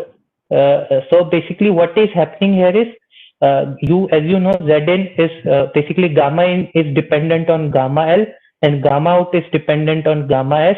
So what you have to do, you have to solve these two equations simultaneously and found the value of gamma S and gamma L, and then basically match it, and after matching the GT max, basically our transducer gain that we have found, basically we will be having the perfect match, and we will have GT max as this value given. Okay, so if you see the previous formula, in that just put gamma in equal to gamma S conjugate and gamma out equal to gamma L conjugate, and you will be able to derive this formula. Okay, so this is basically the GT max formula. When what is the condition here? What we have done here is that we have matched it for the maximum gain. Okay, so here the gain is maximum. Okay, so we have basically reduced the loss as possible, as much as possible. So basically what we have done is, to our transistor, what for our transistor, we have just provided the conjugate impedances that is required for the maximum transfer. So we have found the basically the maximum gain out of our transistor through by doing that. Okay, so at this condition, what is there is the input and output return loss of our basically transistor, not transistor, the amplifier, the designed amplifier, with for this case. Okay, so at this case, with this thing, our basically the S11 and S22 will be perfectly matched, so it will become 0. Okay, so these are come out to be perfectly matched condition, and we will get up S21 as a maximum. Basically the amplifier will be is designed for a maximum gain when we are doing a conjugate match. Okay, but as you know, we are doing this conjugate match for a single frequency only. Okay, so this can be done for a single frequency only. Yesterday also we have seen that when we match it, it matches for a single frequency, but for other frequency, the transistor will have some other gamma in and gamma out value, and this gamma S star and gamma L star is basically this condition will be matched for single frequency only. So this will be a narrow band design. This will be a rather a narrow band design. Okay, if you match exactly to the conjugate match, so this will be a narrow band design. So how to make it a broadband? So can somebody tell me what we can do so that it can be we can make it broadband? What part we have to compromise so that we can have a broadband design? You just have to think. So we have 2 minutes left. So somebody, if we can tell quickly, or you can think in the break, what is the possible thing that we can on compromise so that we can have a little bandwidth here. Okay, so you have to just think in the perspective that we have learned yesterday in the matching network, what we have done to basically make the things broader from a narrower response, how to make a thing broader. Because the same thing will apply here also. So what we can do here, so that we can have a little broader response instead of a narrow band response. Okay. So if somebody has any question from this session, they can ask. Stability, quality factor, mismatch. Okay, you guys just think in the break.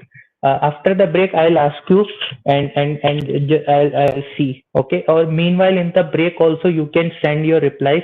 I will check them, and then after the break, I will discuss how we can make it a little broader response. Okay. If apart from that, if anyone has any question, that also you can write here, so I can see that, and then after the break we will discuss. Okay. So now I think Poddar is here, so she can take up the the session, and you just announcements. Okay, so some people was not there at the beginning of the session, so you can just re-announce those quiz announcements so that everyone should be in sync with the with our schedule. Okay. Yes, sir. Sure, sir. Thank Yeah. you so much, sir. So, to all the participants, as informed in the inauguration time also today, so there will be no quiz today. So, the today's quiz number 4 has been rescheduled, and it will happen on tomorrow from 2:30 to 2:50 p.m. And your fifth MCQ will be on 3rd September from 2:10 to 2:30 p.m. So the updated timetable of schedule has been updated in the drive link.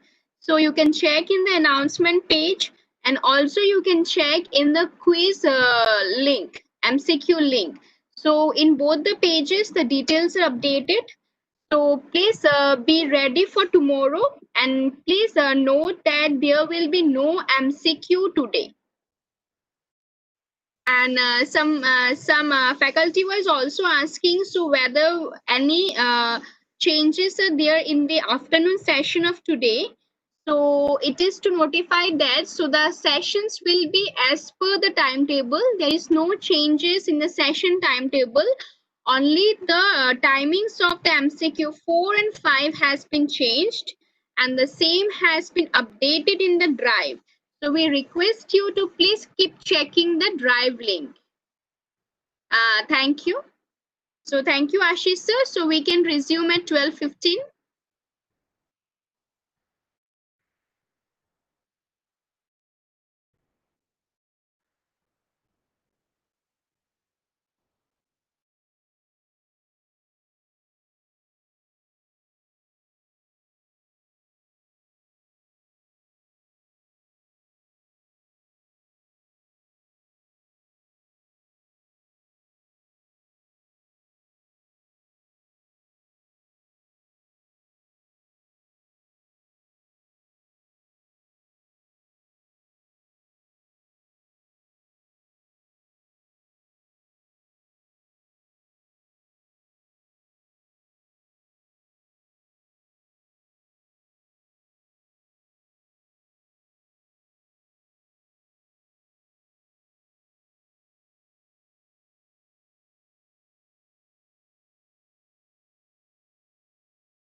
So can we start? Yes, sir. So now we are having 199 attendee. So Okay, it's so let's. time, sir. Yes, sir. We may start. So other participants will start. Keep joining, sir. Okay, fine. Okay, before the in the previous session, at the end, I have asked one question that how we can basically make it a little broader response. Right now, what we are having is a narrower response because we have matched it for the conjugate match at a single frequency. Obviously, some many of the participants have answered. Okay, so I can see many responses: stability factor, quality factor, mismatch, pairing C values, and many more. Okay, so a good response that we have received. But okay, just always try to listen. Okay, so whatever I am saying, just to find solution from that only. What I was saying is we have done a conjugate match here. Okay, so basically what we are doing here is this conjugate match, and for that we are getting a maximum gain. So basically what is we have to compromise in our specification is the gain. Okay, so in our specification we have to compromise for the gain, and this gain can be compromised by introducing some mismatch either at the source side or at the load side or at both. Okay, so we have to reduce our gain. So this is basically the compromise that I was asking. Our specification does not specify anything about these mismatches. It only specified the specification for the whole amplifier, and in that amplifier one of the main specification is gain. So we have to reduce the value of gain, and the value of gain can be reduced by introducing mismatch. Okay, so basically what we have to do, we can design for some specific gain so that it can become. So basically what happens is, I just tell you a little theory behind this is that a typical S21, okay, so typical S21 of a device looks like this, and the maximum gain after matching, let's say conjugate match that we can do, we have a basically a gain profile like this. Okay, so we'll get a gain profile like this. This is basically maximum gain that we can get after conjugate matching at each frequency we are saying. So let's say we have designed it for this frequency. Okay, so what we can see here is, at if we are designing for this frequency, if we have a specified bandwidth, then we can have a bandwidth till this point. Okay, but let's say if we want to design for this bandwidth, what we require is we have to compromise gain for up to this level. So basically, it will be matched up to like a conjugate match for this frequency, and for the other frequencies, we have to introduce mismatch so that we can have gain. Because at this frequency, we cannot have gain greater than this. So you cannot set your gain at this level. So you have to set the gain for the lowest value in your bandwidth. So basically, this maximum gain you can calculate by conjugate matching at each frequency, and you can plot this graph. And this in this graph, you can see if you want to design a amplifier for a particular bandwidth, then you have to choose the minimum value of that gain that you have to design, and that value, or even below that minimum value you have to choose. If only after that you can achieve the bandwidth that you desire. Okay, so basically you have to compromise on gain. So one of the way to design amplifier is to design an amplifier of a specified gain specified gain. Okay, so basically our objective is to improve bandwidth, or you can say a broader response. So basically to obtain a specific value of a amplifier gain, that is what is our objective is. And it is sometimes preferred to basically design the amplifier less than maximum optimal gain. So how our steps will change. So this is that is have to find out that how with this thing how our steps will change. Okay, so what we will do is basically we will redesign the input and output matching section to have less than maximum GS and GL gains, and we will basically introduce mismatches intentionally to reduce the overall gain, and design procedure is simplified. So we can basically design it by plotting constant gain circle on the Smith chart, and the locus of gamma S and gamma L for a fixed value of gain will give this constant gain circles. Okay, so just like stability circles, we can also have a constant gain circle. So that can be the formulas for that is suppose so you know the formula for GS and GL is this for unilateral case. So assume that we are considering a unilateral case at the moment. So this is basically GS and GL formula. This has already been explained to you. So you can always find a maximum value of GS and GL by basically conjugate matching gamma S and gamma L, because S12 is 0, so gamma in will be equal to S11 only and gamma out equal to S22 only. So you can basically gamma is equal to conjugate S11 and gamma L equal to conjugate S22. Okay, so the gamma S max will be this value and GL max will be this value. Okay, so now we have defined a normalized factor of gain, that's GS and GL.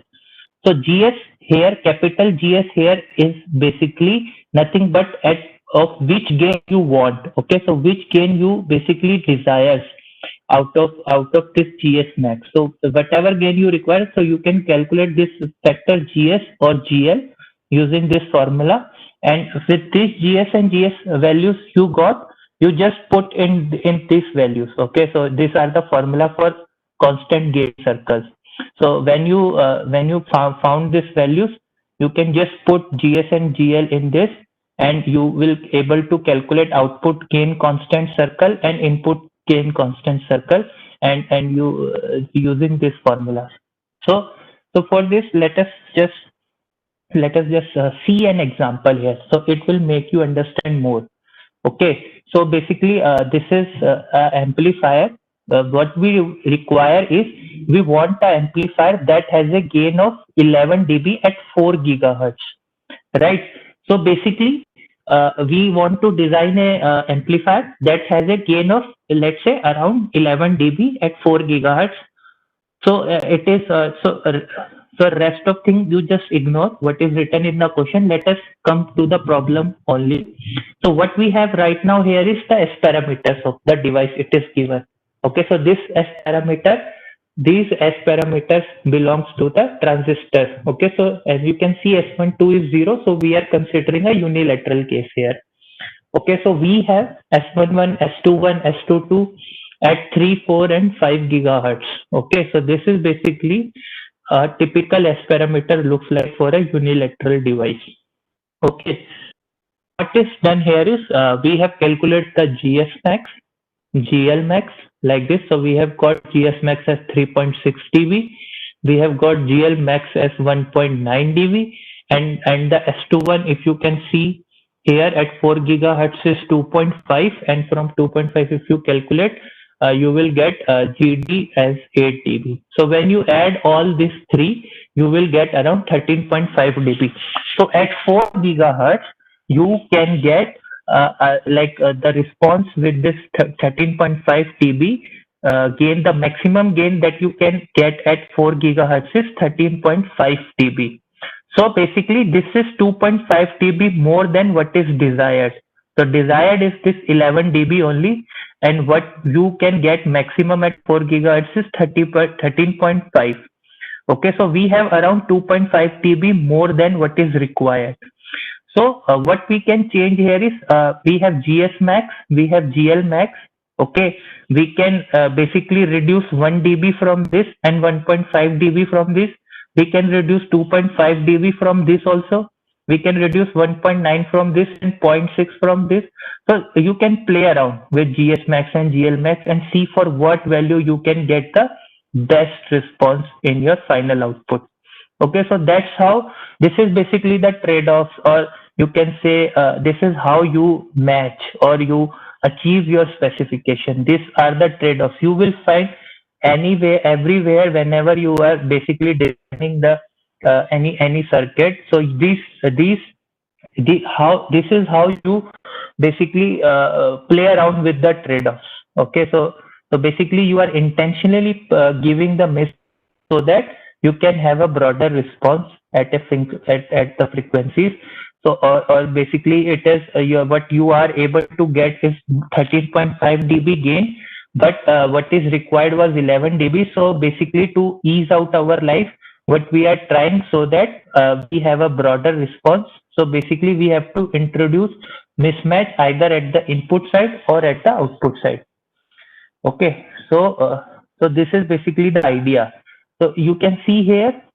Okay, uh, okay. So we have a question here. Is that for sub 6 GHz, if gain is minus 20 dBm and PI is 110, is this correct for or tuning is required? I guess what you have mentioned here is Gaurav is that I think something wrong is there, because first of all, gain is always measured in dB. It never measured in dBm. I think what you want is a gain of not gain, but rather power. You might can say it be minus 20 dBm, because gain cannot be minus 20 dBm. First of all, it cannot be dBm. It should be in dB, because gain is a relative quantity and dBm is a absolute quantity. So basically, just as he has asked this question, I just remembered in the Aditya's lecture somebody was asking dBm also. So maybe somebody does not know about dBm. So just for your reference, dBm is nothing but watt only. Okay, so it is absolute quantity. So this will be the unit of power. Okay, and dB is basically decibel. It is a relative quantity. So it will be a unit of gain. Okay, so these are the two basically different terms, dB and dBm. It is not the same. Okay, dB is basically relative and dBm is absolute. Okay, so 30 dBm, it has some meaning. Okay, 30 dBm is equal to 1 watt. Okay, but 30 dB gain has just given you an indication that the gain is 30 dB. It does not depend, it depends on the input and output. Okay, if your input is 1 dB, 1 dBm power, then your output will be 31 dBm. Okay, so the output will depend on the input in case of gain, but absolute means that 30 dBm is 1 watt. Okay, so what you have mentioned here, Gaurav, is the gain is minus 20 dBm. So this is not a correct statement. Okay, gain cannot be in form of dBm. The other thing is you have mentioned minus 20. So if gain is minus 20, then it will become a loss. It is no longer a basically gain. So you cannot specify gain as minus 20. Then it will not be acting as a amplifier. Okay, so gain you are saying in dB. So gain is in 20 dB. That is, I think that is very nice number. 20 dB gain is quite good. So so PA you are asking again 1110, 110% PA is very high. It is, I think you are going beyond 100%. So that I guess that is something wrong is there. PA cannot be 110. Okay, so it should be less than 100 some number. So you just corrected that thing also. What value you are basically using that. Uh, so you can correct it and write it here. So PI 1110 does not mean anything. It should be in percentage first of all, and the second thing is it cannot be greater than 100%. Nothing can be greater than 100%. It is not a discount. Okay, so it is not a 200% discount. It is an actual percentage thing.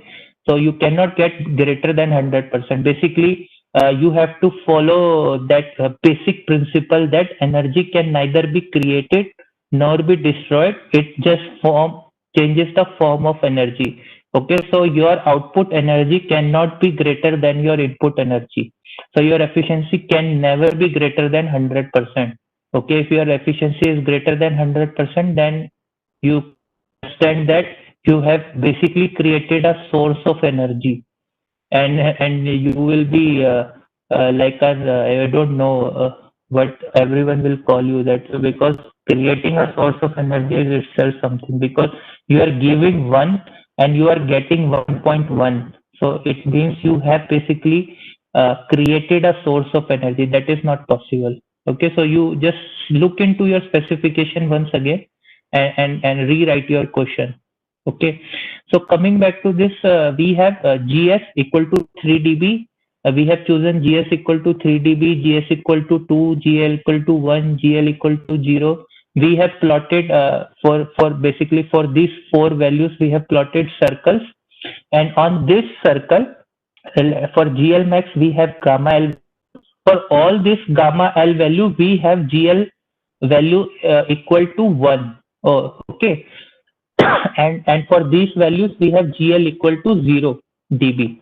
Okay, and similarly here for all these values on this GS equal to 2 dB circle, we have for all these values of gamma S, we have GS equal to 2 dB, and for the all the values of on this circle, we have all the gamma S will correspond to GS equal to 3 dB.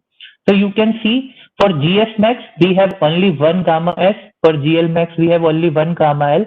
But as you reduce your gain, okay, as you are reducing your gain, the choice of gamma S and gamma L is increasing. So you can choose any value gamma S or gamma L on the circle, and it will lead to the same GS and GL values. Okay, so it is basically it also allows us to basically increase the range of the gamma S and gamma L for a particular GS or GL value.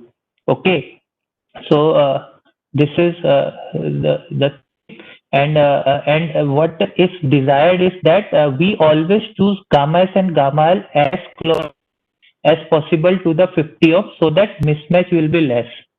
Okay, so we always try to choose gamma S and gamma L as close as possible to the 50 ohm, and then after choosing gamma S and gamma L, as in this case we have choose this gamma S and this gamma L. So basically 2 dB this, and for 1 dB we have chosen this. So 2 plus 1 3, and the transduction gain was 8 dB. So what we get is 11 dB at 4 gigahertz.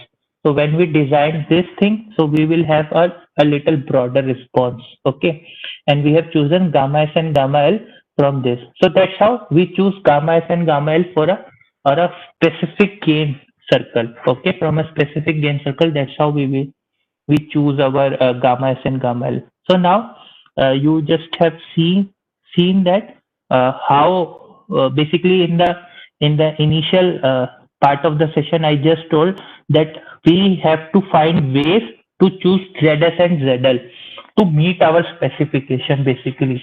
So now I have already told you that there what are the ways that you can choose ZS and ZL, and what are the hindrance that comes in your path while designing. So one of that is the stability that will restrict your gamma S and gamma L values. So you can see here also, if your, let's say, transistor is unstable and you plotted one of the stability circle, and that stability circle is like this. Okay, so that stability circle is coming like this. So this region will be your stable region, and this region will be your unstable region. Okay, so this is basically what is the the region, basically the stable region, and these are the unstable regions. Cannot choose these value of gamma S and gamma L, because this will lead your transistor to go into unstable region. So you can choose only these values of gamma S and gamma L. So you can see from stability point of view, we are basically restricted the gamma S and gamma L values, and what from the stability, from the gain constants, we are basically have some range only to choose gamma S and gamma L value to basically meet our specification.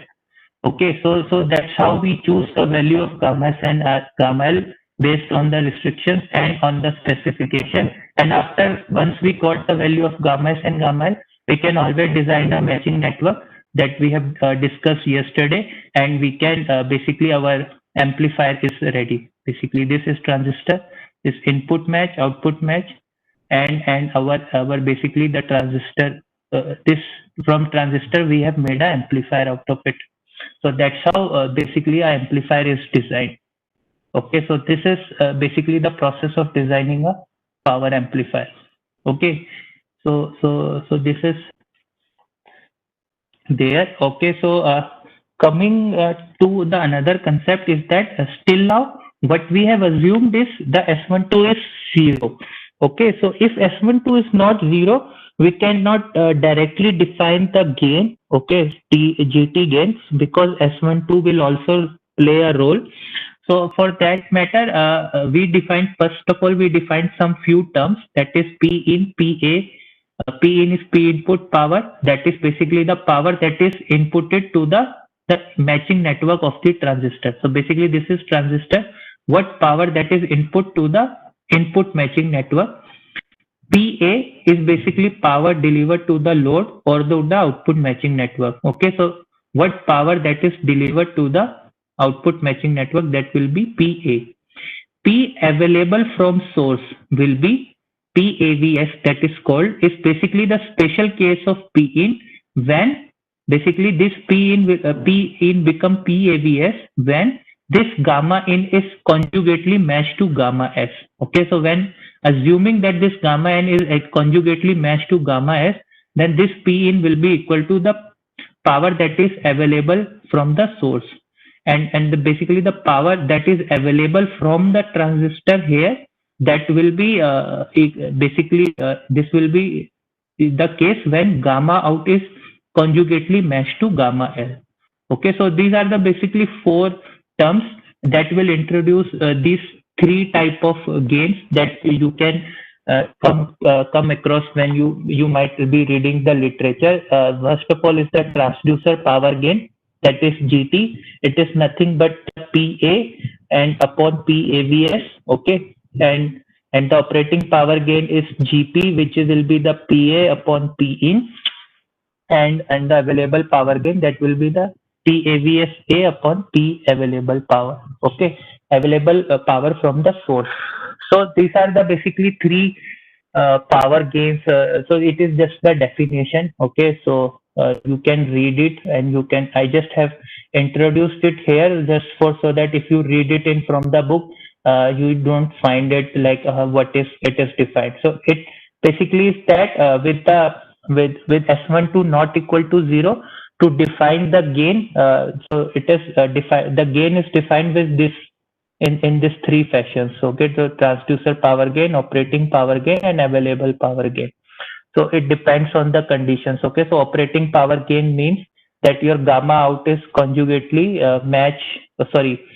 basically operating power gain means that gamma in, I think, matched conjugately to gamma S, and for available power gain your gamma out is conjugately matched to gamma L. So these are the basically two condition for this, and no condition is applied on the transducer power gain. Okay, so these are some formulas for if S12 is not equal to 0. Stability obviously will remain same because in this we have included S12. So first of all, you will check the stability. Output stability, input stability circle will be the same. For bilateral matching, if assuming that let's say you want to match it for the maximum gain, then you just have to calculate gamma S and gamma L, and these are the formulas that is totally based on the S parameter of the transistor, and you will get the conjugate match requirement for both source and impedance if you are trying to match it for a maximum gain, and basically the transistor is S12 is not 0. Okay, so for use this formula you can match it for maximum gain. And coming to basically, so these are some other formulas. The input reflection coefficient, this I have already introduced to you, output reflection coefficient. And one more thing concept is there, that basically the mismatch that we have talked about. Okay, so we can plot our output VSWR circles. Okay, so what VSWR, or rather you can say a reflection coefficient also, this instead of VSWR you can say output reflection coefficient. This gamma B will become that reflection coefficient, as you can see here. So these constant VSWR circles at output and input, we can also choose those value and we can have that specific output VSWR. Okay. So coming to the constant gain circles, so as we know that S12 is not zero for bilateral case, so we can design the basically our what we can say our amplifier in two ways. First, we can go with the GP circle. So basically, what is GP circle? We are basically considering the operating gain circle. So for operating gain, what is there is that your basically gamma out is so gamma in is conjugately matched to gamma in. So in that case, we assume, so in our transistor design, we always do conjugate match of gamma in, and basically I'll come to the example, then it will be more clear. I just want to show you this formula so that you understand that yes, you can basically design an amplifier using pen and paper also. So basically these are the formula only that are running behind the EDA tool. Okay, so it is nothing very something that is you cannot do it. Okay, so Gaurav, I'm still waiting for your specification, correct specification. If you can mention here, or if it is clear to you, you can write that it is clear to you what you are trying to ask, because you should not be in confused state, because if you can write a correct specification here, then I can answer your question again once again. Okay. So okay, so coming to this, we have the constant output VSWR circle, constant input VSWR circles. So so basically, how to use this formula? I will take one example. So in this case, you can see the S parameter of a gallium arsenide FET at 12 gigahertz is given, and you can see here the S12 is not equal to 0. So this is basically a bilateral case. It is not a unilateral case. So what we do, we always start with a transistor stability condition, and we can see here that K is greater than 1 and delta is less than 1.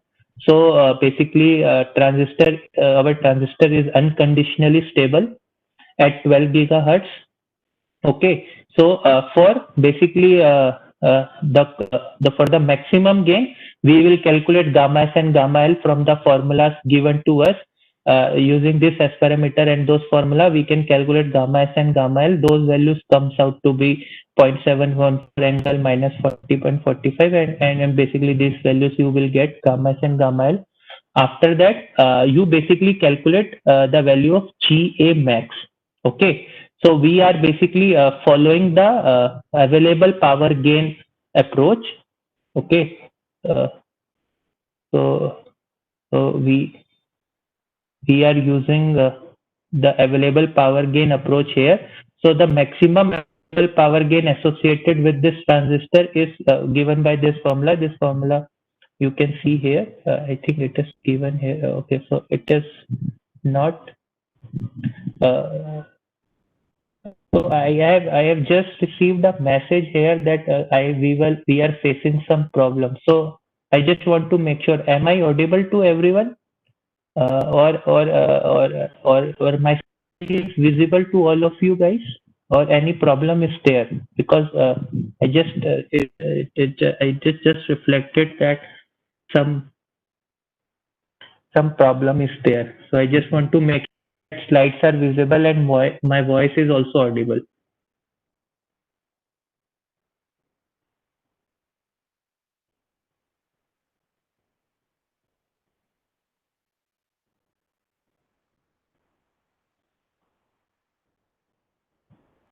Fine. Thank you so much. So, Gaurav, actually, while designing GAN class EP, I'm getting gain in minus 20 dB and PI greater than. Should I do so? Basically, Gaurav, whether it is in class E or any matter, your gain, if you are getting minus 20 dB, that is not acceptable, and even PI cannot be greater than 100%.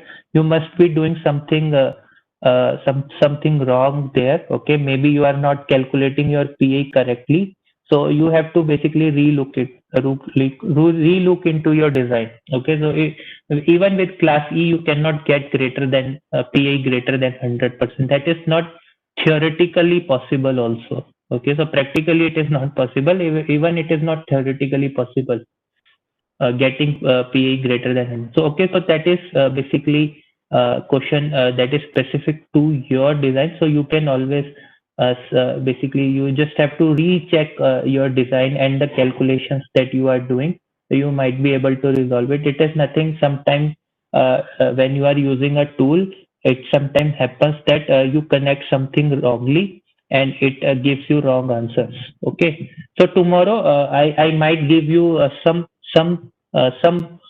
ways, or I would say some uh, things that might goes wrong while you are designing.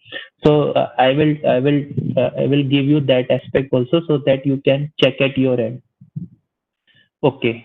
So coming to this, we have calculated the maximum value associated gain. So it is given by this basically S21 by S12 and the stability factor. So the actually the gain basically if it is not stable, then the gain it will be like S21 upon S12 only. But because it is stable, so it will become k minus under root k square minus 1. So we get the maximum gain associated with it is as 9.66 dB.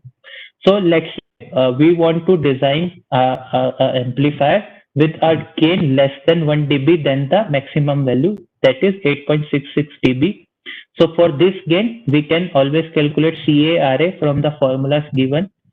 So after calculating CA and RA, if we plot CA and RA, you can see here we have plotted gamma S. Okay, so this from these values we can calculate the value of gamma S. So from those gamma S, you can always calculate. So basically this table will form. So on this circle, we have chosen four values of gamma S, 1, 2, 3, 4. And for each gamma S value, you can calculate the gamma out from the formula. So these are the formula of gamma out. And I have already told for the available power gain, we will match gamma out as conjugate match of gamma L. Okay, so this will be the gamma L conjugate match, and because we are doing a conjugate match here, so VSWR out will be 1 for that. So now we have chosen our gamma L. From this gamma L, we can calculate gamma in. So this will be our gamma in, and from this gamma in, we have already we can calculate the VSWR in, that how this gamma in is different from the gamma S conjugate. From that we can calculate the VSWR in, and your VSWR in will be coming out to be 2.31, 2.3, 2.3, 2.31. So basically it is in the range of 2.3.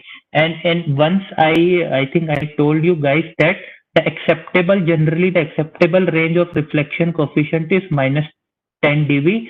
That belongs that is basically in terms of VSWR is usually 2:1.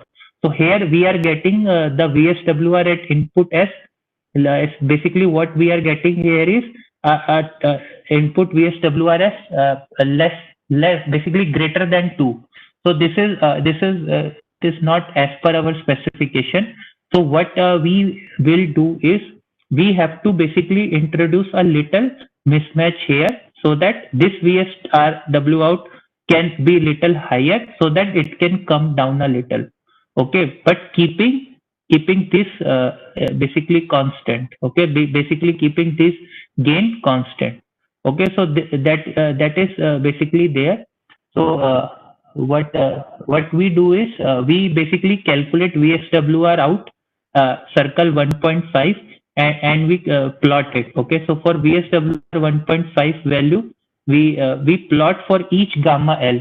Okay, so for each this gamma out value, for each gamma out value, we will plot a VSWR circle corresponding to that gamma out value. Okay, so for you can see here, this is one value, this is second, this is third, this is fourth value. Okay, so for each these four values, we will plot a VSWR equal to 1.5 value, and on each this circle we can choose values.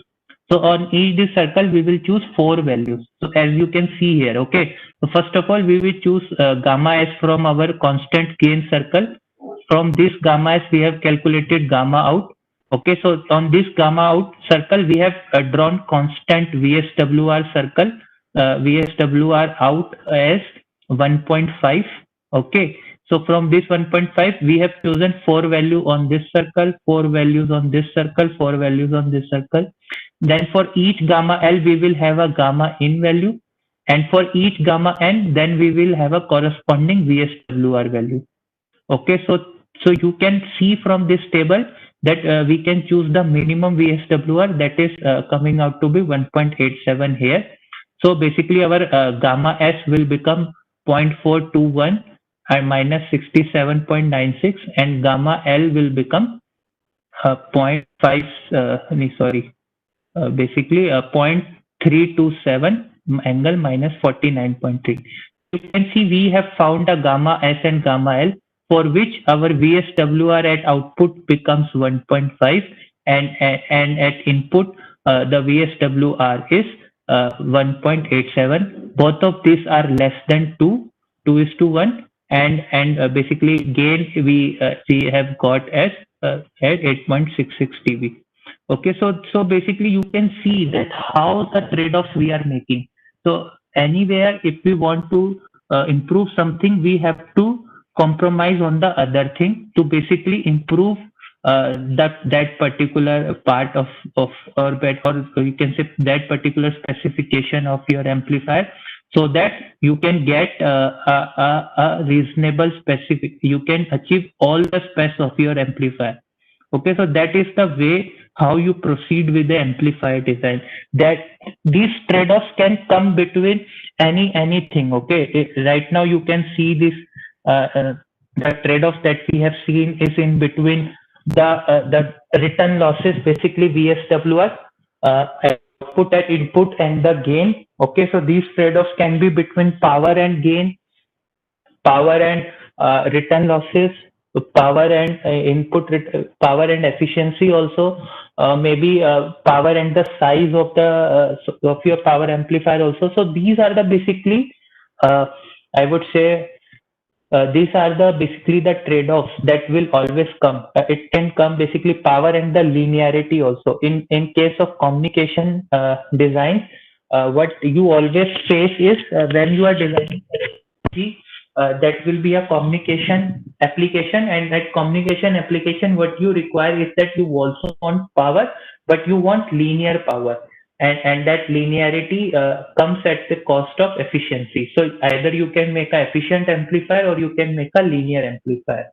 Okay, so it cannot that you can get both things high. Okay, so you always have to compromise on one thing to get a good thing on the other side. Okay, or you have to design some topology so that you can have a balance on both the specifications. So okay, so you might have understand that the design or any design is basically nothing but you have to play around with the trade-offs. Okay, so that is known as design. Okay, so you always faces trade-off. Okay, so you know that when you were small, or even now also, you cannot be like, you cannot give time to all the things. Okay, so you have 24 hours in a day. So if you want, let's say if you are working, okay, so your office timings are fixed.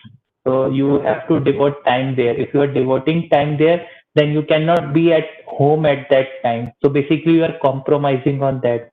Okay, but if you are, let's say if you are taking holiday and you are not going to your office, so basically you are compromising with your work and you are giving time to your family.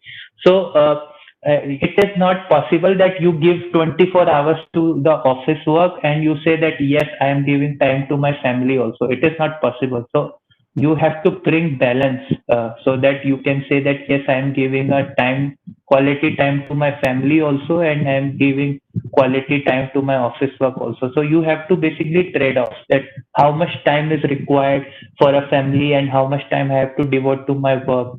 Even you can take example of a small kid also who always wants to play, and his or her mother wants him to study.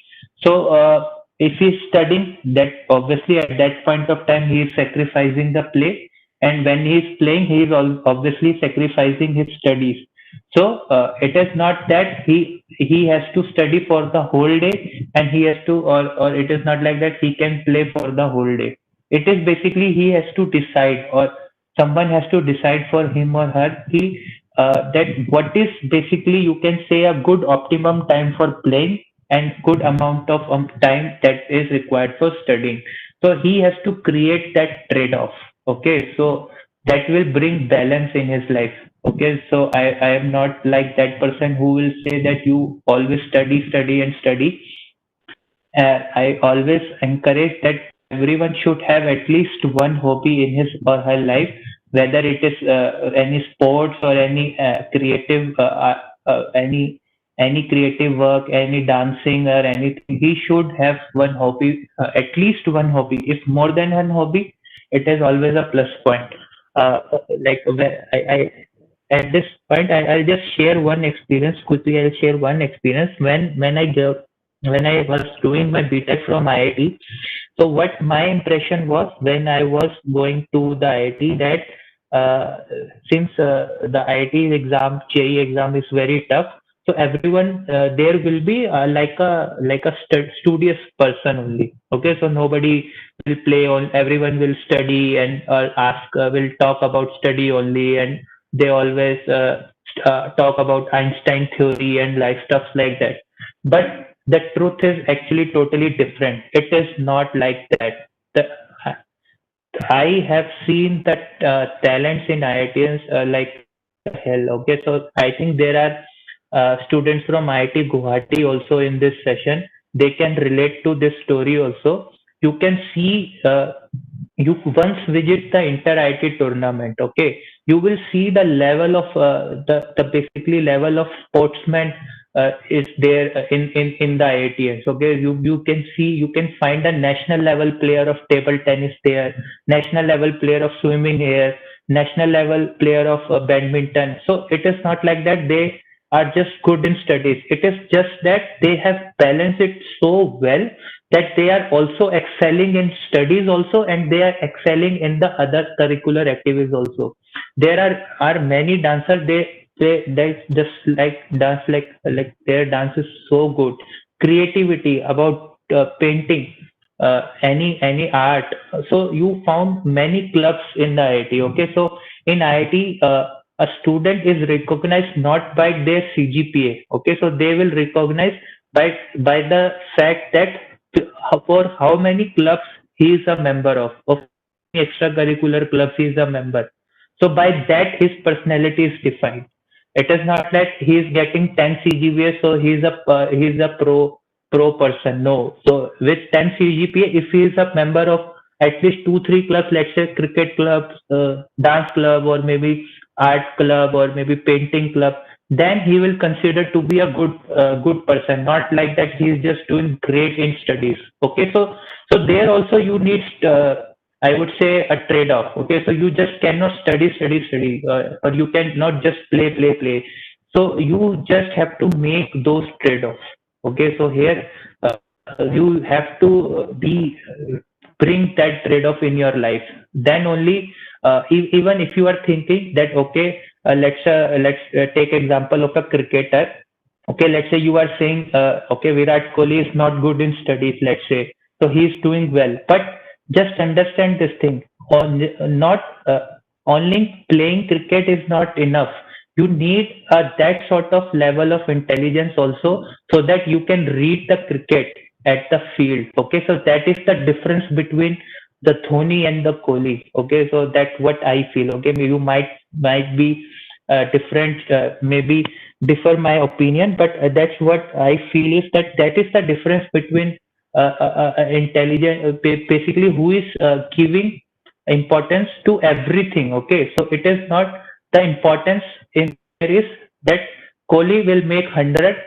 That thing does not matter. India should win the match. That what is matter the most. Okay, so if Kohli will not get 100, if he can make 60 and still India is winning, then also it is good. Okay, so that is what is the idea of Dhoni is. Okay, but if somebody is just making hundreds and if it is not leading a team to win, then it is not. I think that person will also not feel good.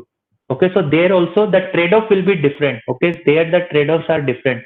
So you just have to find out everywhere, everything. There will be some trade-offs is there. Okay, so in while coming to our situation, we are analog designer. We are either we are analog or maybe VLSI or any sort of designer. There will be trade-offs when you will design. Okay, so there you just have to cope up with this trade-off, and you just have to find a good balance in your work, what you are doing. Okay, so that is basically the idea behind all this. Okay. So till now, what we have learned is a small signal design, small signal S parameter design.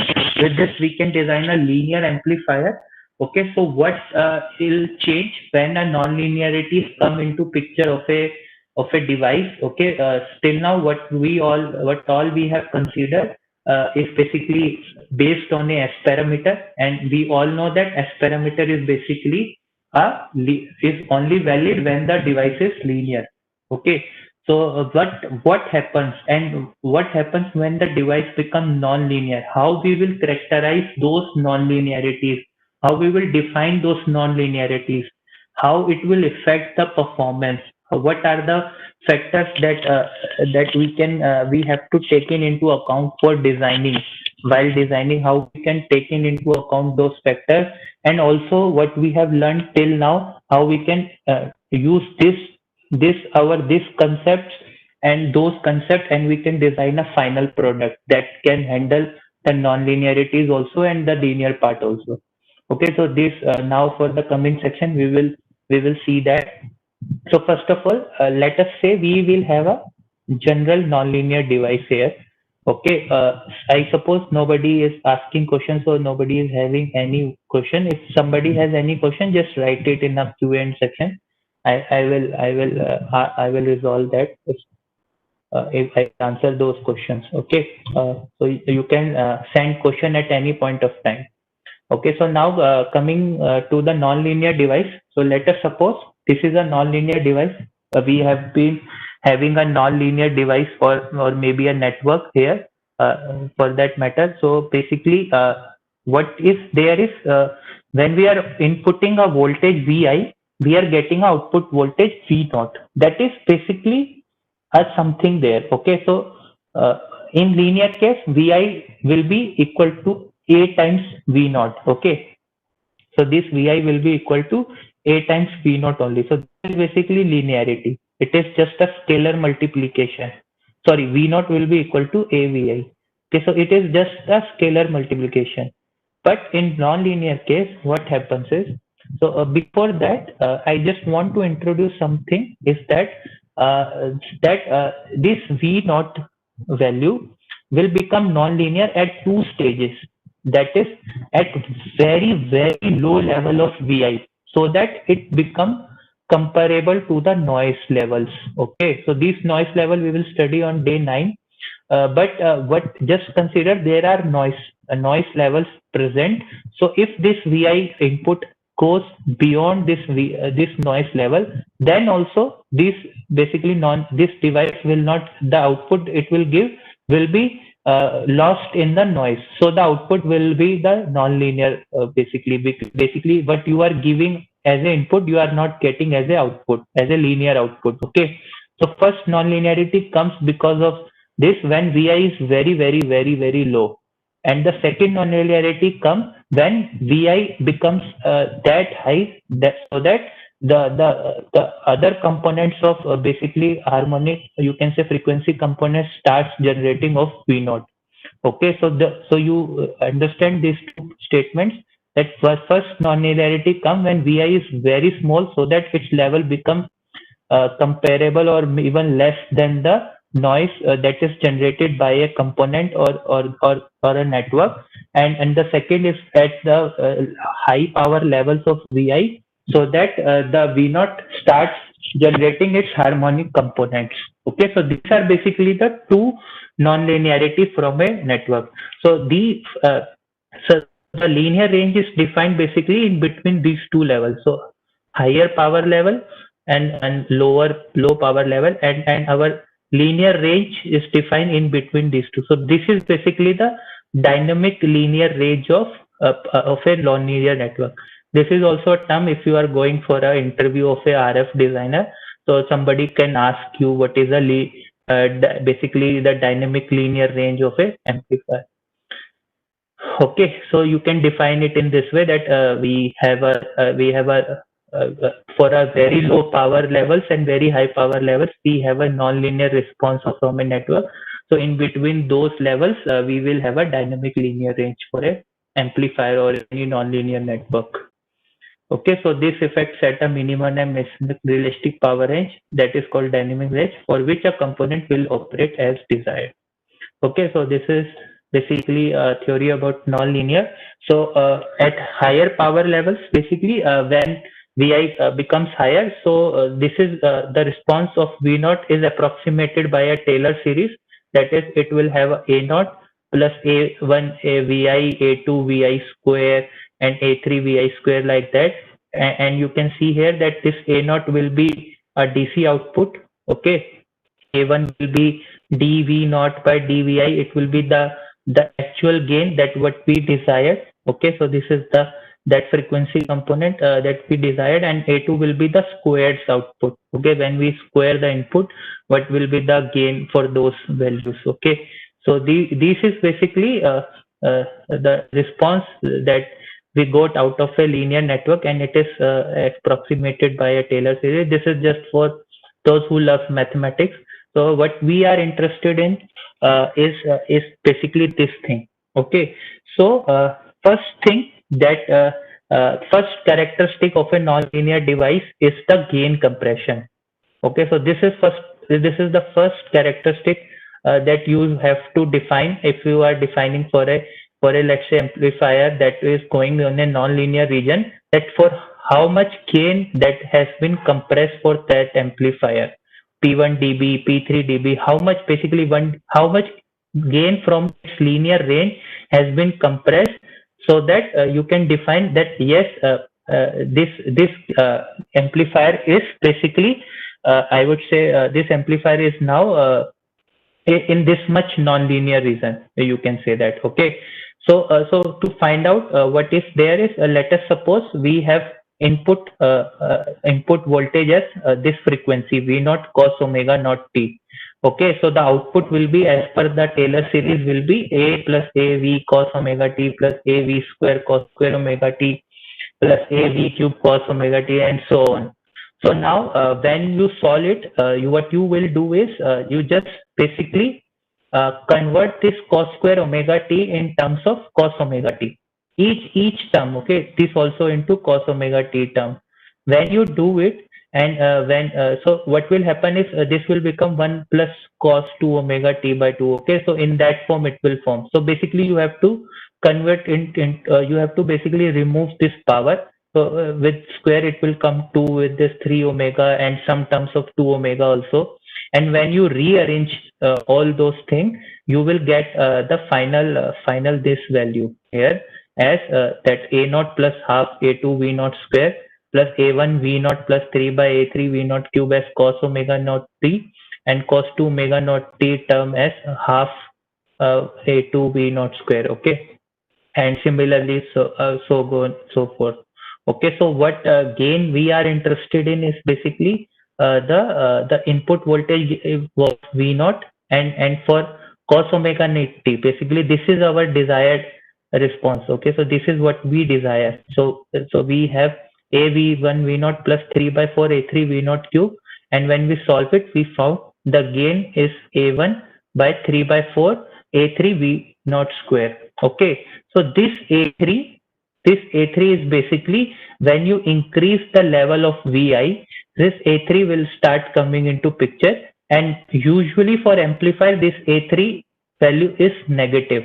Okay, so when Vi will increase, the gain start decreasing. Okay, so basically it is basically start compressing, you can say.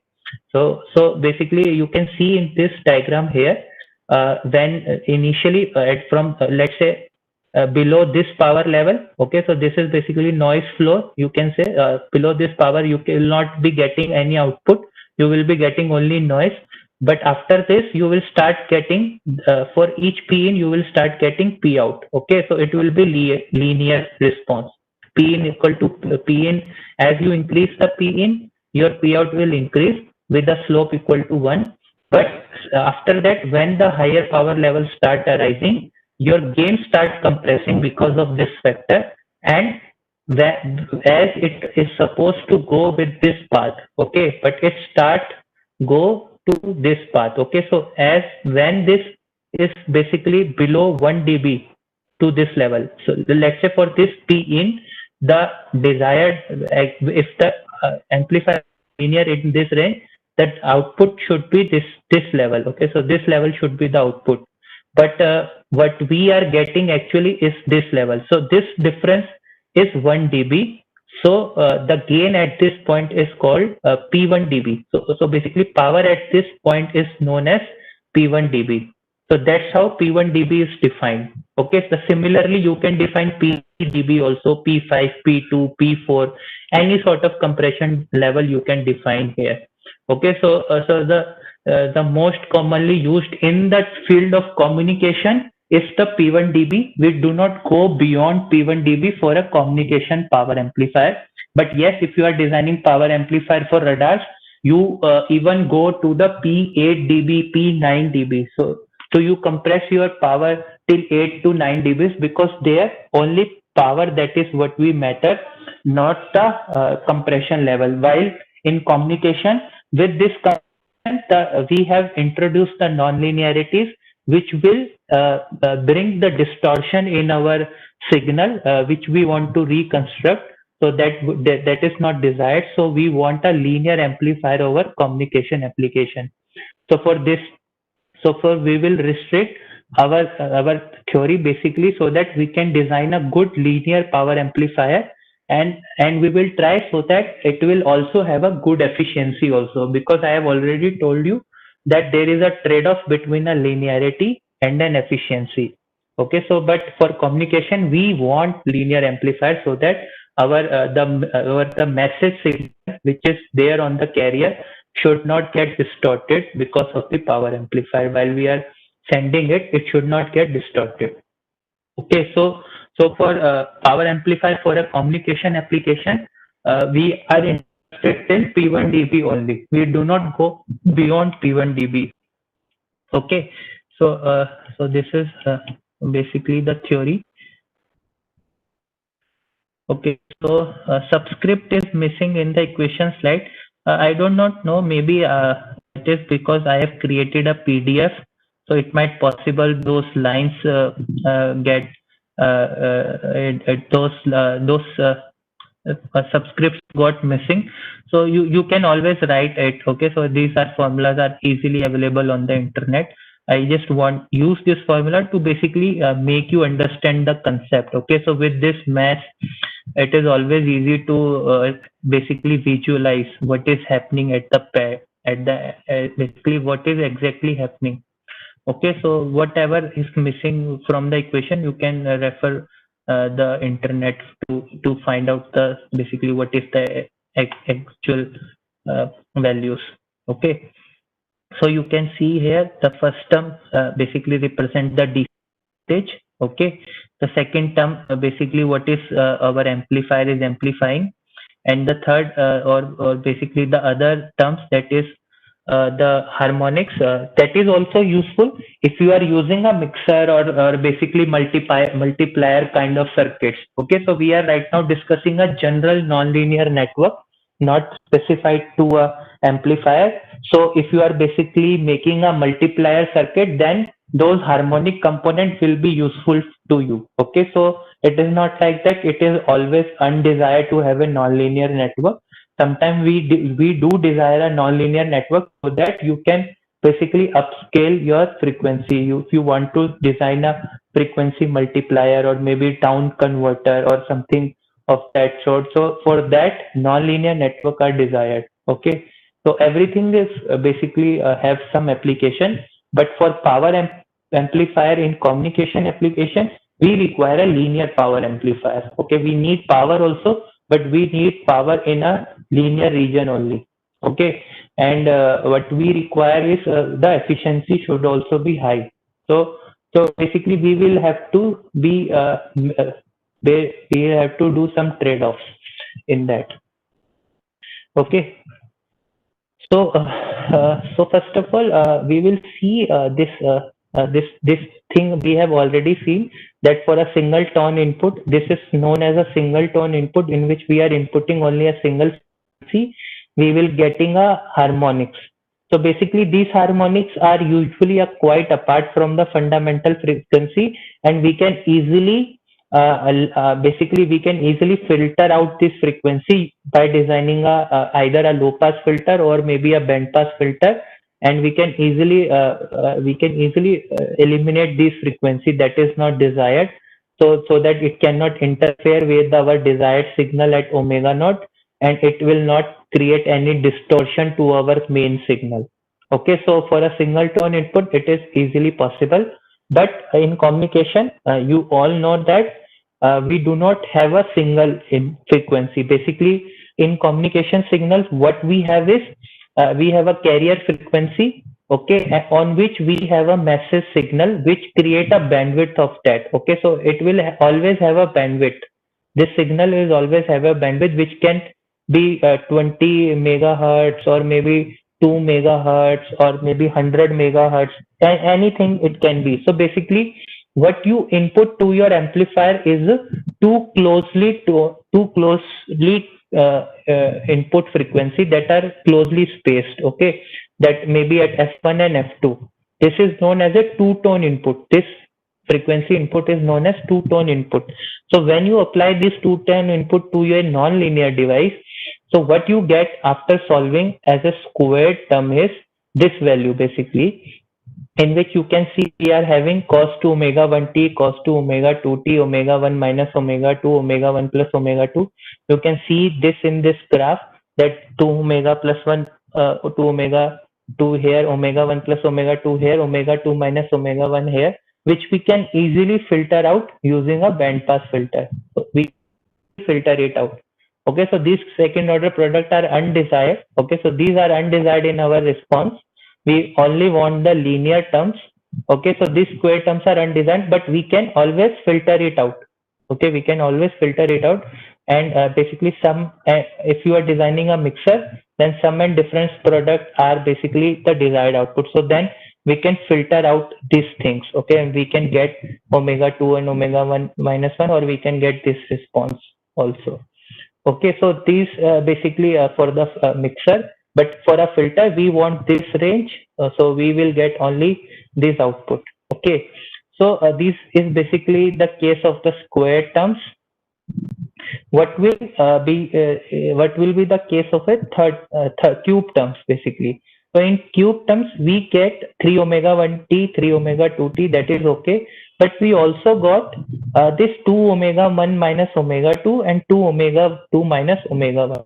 So you just focus on these frequencies. So these frequencies are very close to our fundamental frequency here, omega 1 and omega 2. These are very close. So you cannot make a filter with such a sharp response, so that you can basically avoid these frequencies. If you can make this filter, then it is not a problem. Okay, you can go into as much saturation as possible. If you can make such a high sharp filter that can basically filter out this frequencies, then you can go into any saturation level, but that is not possible. Okay, so right now there is no filter that is there that can have such a sharp response, okay, such a sharp transition band, so that it can avoid this 2 omega 1 and 2 omega 2 minus 1, okay, at higher saturation levels. Okay, so that is basically the problem, okay, with going into saturations. So in communication band, this is one of the most important, I would say, the parameter or the characteristic of amplifier, that is known as the third intermodulation distortion. Okay, so this is called the third intermodulation product. Okay, so the difference between this level is basically known as third order intercept, third order IMD IMD level. Okay, so this what this difference is. So there is always, again, in specification it will be mentioned what is the, I would say, the acceptable levels. It is usually, this level should be greater than 30 dBc. Okay, so this difference should be always be greater than 30 dBc. Okay, then you can say it is that is acceptable, and this 30 dBc is usually achieved at a level of, let's say, P1 dB, less than, around minus 3 dB. Okay, so basically, at which P in you are getting the P1 dB output, you have to basically operate at P in minus 3 dB point. Then you can achieve third order IMD as around greater than 30 dBc. So these are the typical values. Okay, so it is not that it is fixed. Okay, it can be 40 also, it can be 20 also, as for your application. So maybe with this frequency you can extract out the message signal even after getting this frequencies also. So what is basically there is, what is the specification that you have desired. Okay, but these 30 dBc is basically the typical value that you usually see in your specifications. Okay, so uh, till now we have seen two characteristics: the gain compression and the intermodulation. That is all. That is basically covers all the nonlinearity as far as the communication part is concerned. Okay, so if anyone has any doubt till now, you can ask me. Okay, so one question is there: what a positive IIP3 signifies? Positive, basically IIP3 is something different that I come a little later. Just after this slide, I'll introduce IIP3. What is IIP3? If somebody has any other doubt, but Aditya, I'll just explain what IIP3 is. Okay, so don't worry about that. But if you have any other doubt till now, about the things that I have till now discussed, if you have any doubt regarding that, you can ask me. IIP3, I will introduce after this slide. What is IIP3? So any doubt from anybody?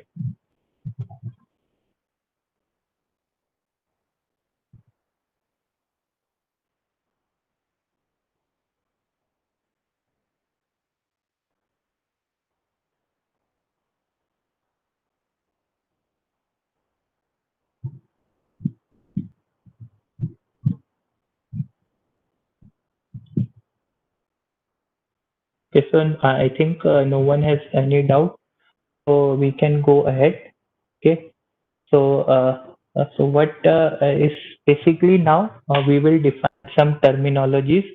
That is, first of all, this you can see, this is a complete characteristic that we are looking for.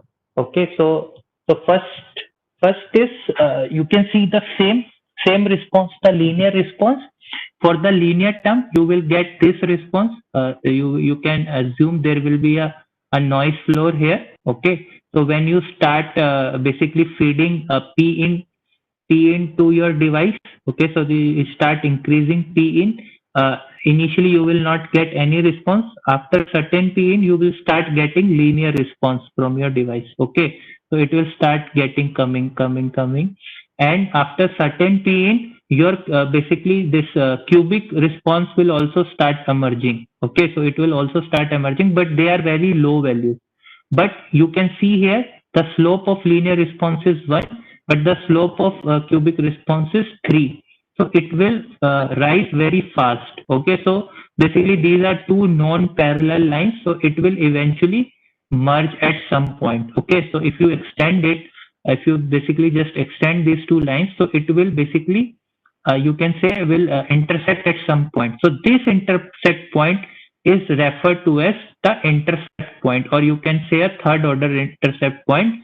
And if you referred it to the input side, then it is called the IIP3 value. And if you referred it to the output side, then it is called the OIP3.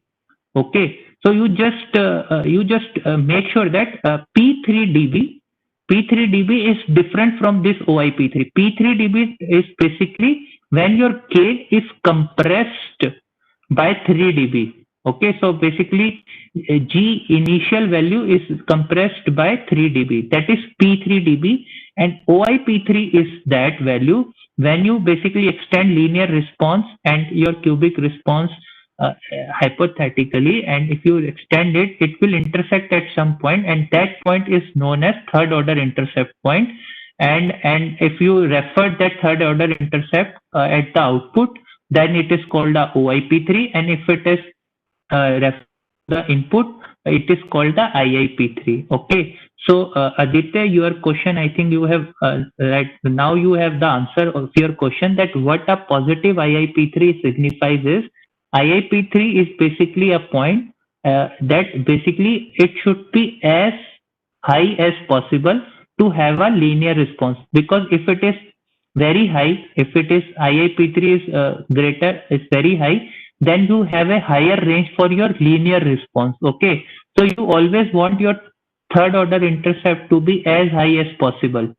Okay, so if you have a positive IIP3, that means you have a good amount of linear range in which you can operate. Okay, so that is basically means of IIP3, and I think, I hope you have understood what IIP3 signifies. Okay, so you just remember this thing. So this is basically third order intercept that we are doing. Okay, and IMD levels at, if you want to define IMD level at any specified P, that is basically nothing but the difference what is from this level to this level. So this is basically IMD levels. Okay, so this is IMD level. So this level should be less than 30 dBc. Uh, in general, it should be less than 30 dBc.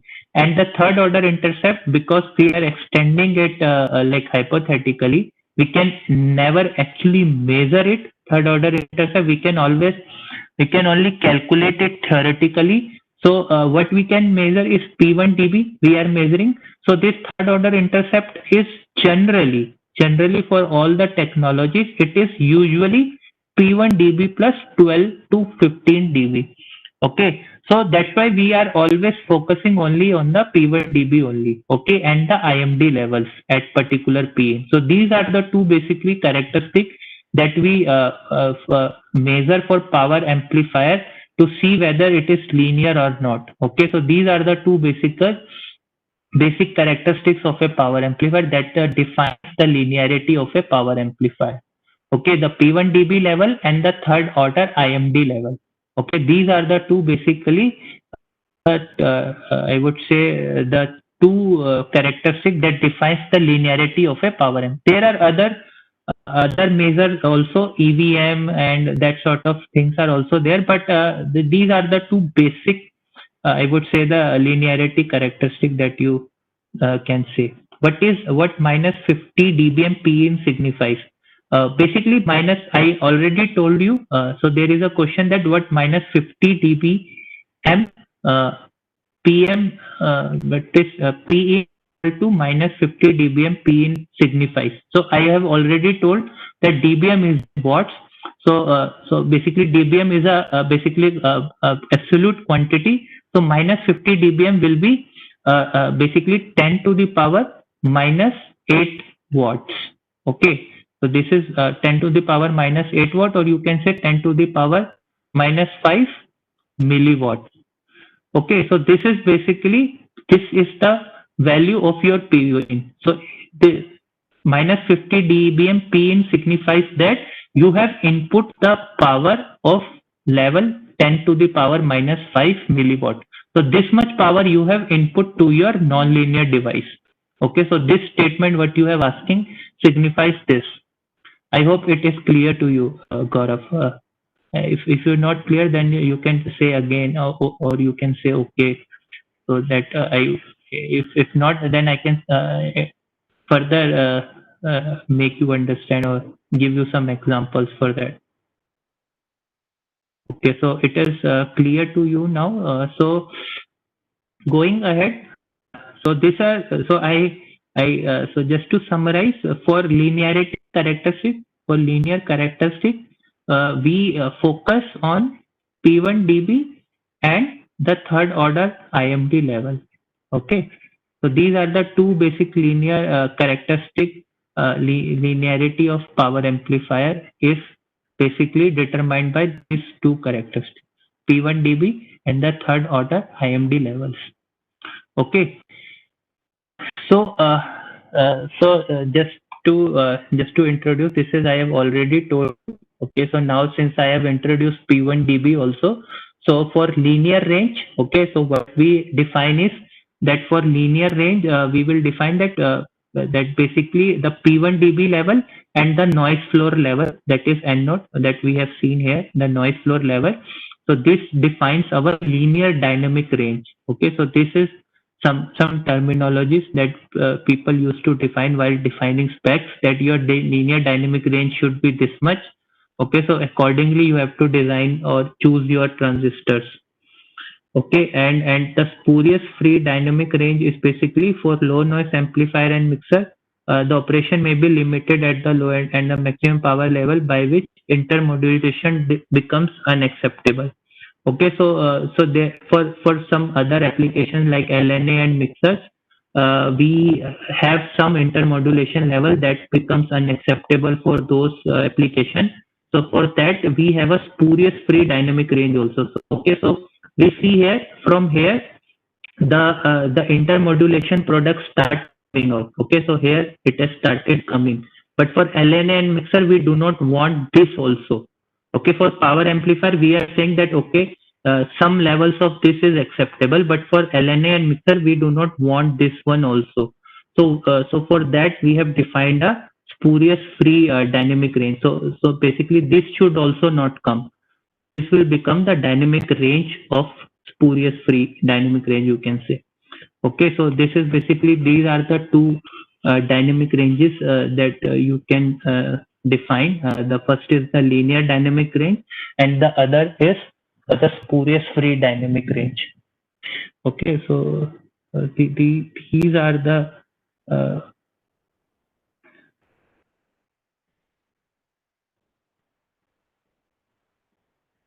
things. So if you guys do not have any questions, so we can go ahead. If you have any question, then we can quickly look onto that. So if anyone has any question regarding what is just taught till now, so they can ask.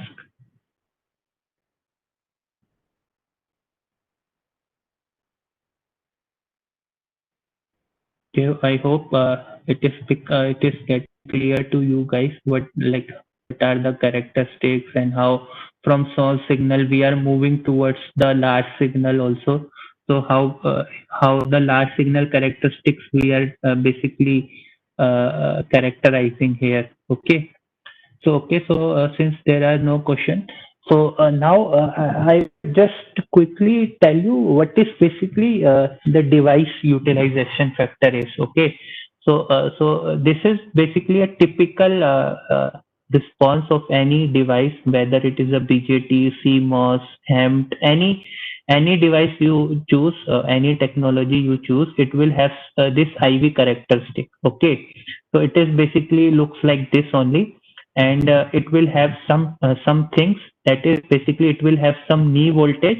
After that the voltage, basically the current becomes saturated, and it will have some breakdown voltage on a higher side. Okay, so it will have some cutoff current also. Here it is showing to be zero, but in practical scenario the cutoff current will not be zero, it will have some leakage current. and it will have some maximum current also. Okay, so this is basically the region.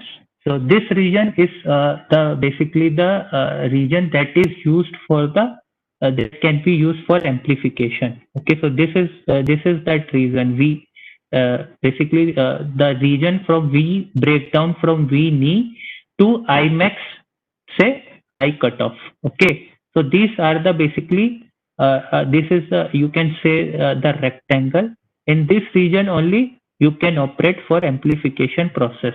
Okay, so you go beyond I would say this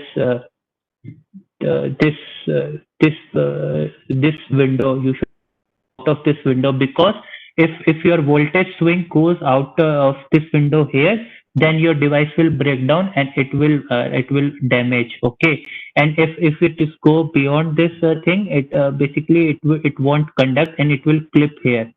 Okay, and again, same thing happens here. If it is go beyond above Imax, it will clip the response here, and if it is going beyond I cutoff, then it will clip here. So you can only use the device thing in this region only. Okay, so this is basically the device utilization area that you can see.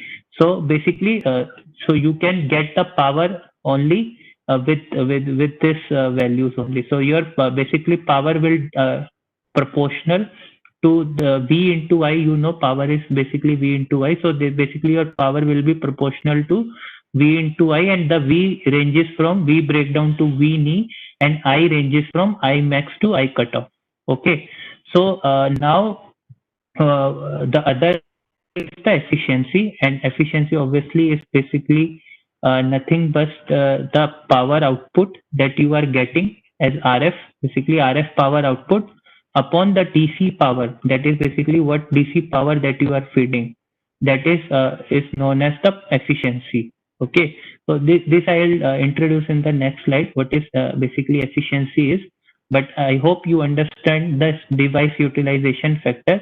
That in this area only you can keep your voltages of your amplifier. Okay, you cannot go beyond this rectangle, so you have to be restrict yourself inside this rectangle only.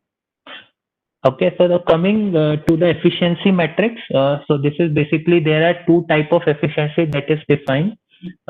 So first of all is the drain efficiency that I have already defined to you. That is the RF output power that you are getting to the to what DC power that you are giving to your transistor. Okay, so each transistor needs is an active device that is need to be biased with DC. So whatever DC power that you are giving, it basically amplifier is converting that DC power to RF power. Okay, so so what conversion efficiency is, that is known as drain efficiency. So in power amplifier case, the other characteristic, or I would say mostly commonly used characteristic, is PAE. It includes the gain also, because here we have not included the gain. It might possible that the gain of power amplifier might be as low as 4 dB, or it might be 3 dB. So if drain efficiency will be very high, but power added efficiency will become low, because so let's say you are getting let's say 40 dBm output power from our power amplifier. Okay, and basically the input that you are feeding is 36 dBm. Okay, so 40 dBm is 10 watts, and basically this is 4 watts. So to get 10 watt output power, you are feeding 4 watt output power. So to actually define the efficiency, we define a power added efficiency. So let's say, and you are feeding 20 watt of DC power. Okay, so DC power is 20 watt. So your drain efficiency will become will be basically 10 upon 20, that is 50%. Okay, but the power added efficiency will be 10 minus 4 upon 20. That is the 6 by 20. Oh, sorry.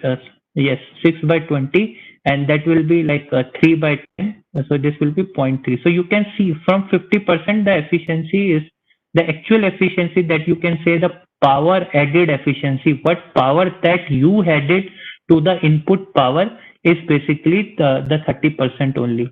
Okay, so that, so in power amplifier case, we usually use a power added efficiency. And Gaurav, as you can see here, this power that you are getting, it cannot be greater than 100% because you cannot generate output. Okay, so you cannot generate power from power amplifier. You can only convert this plus this power into P out. Okay, so you cannot generate P out.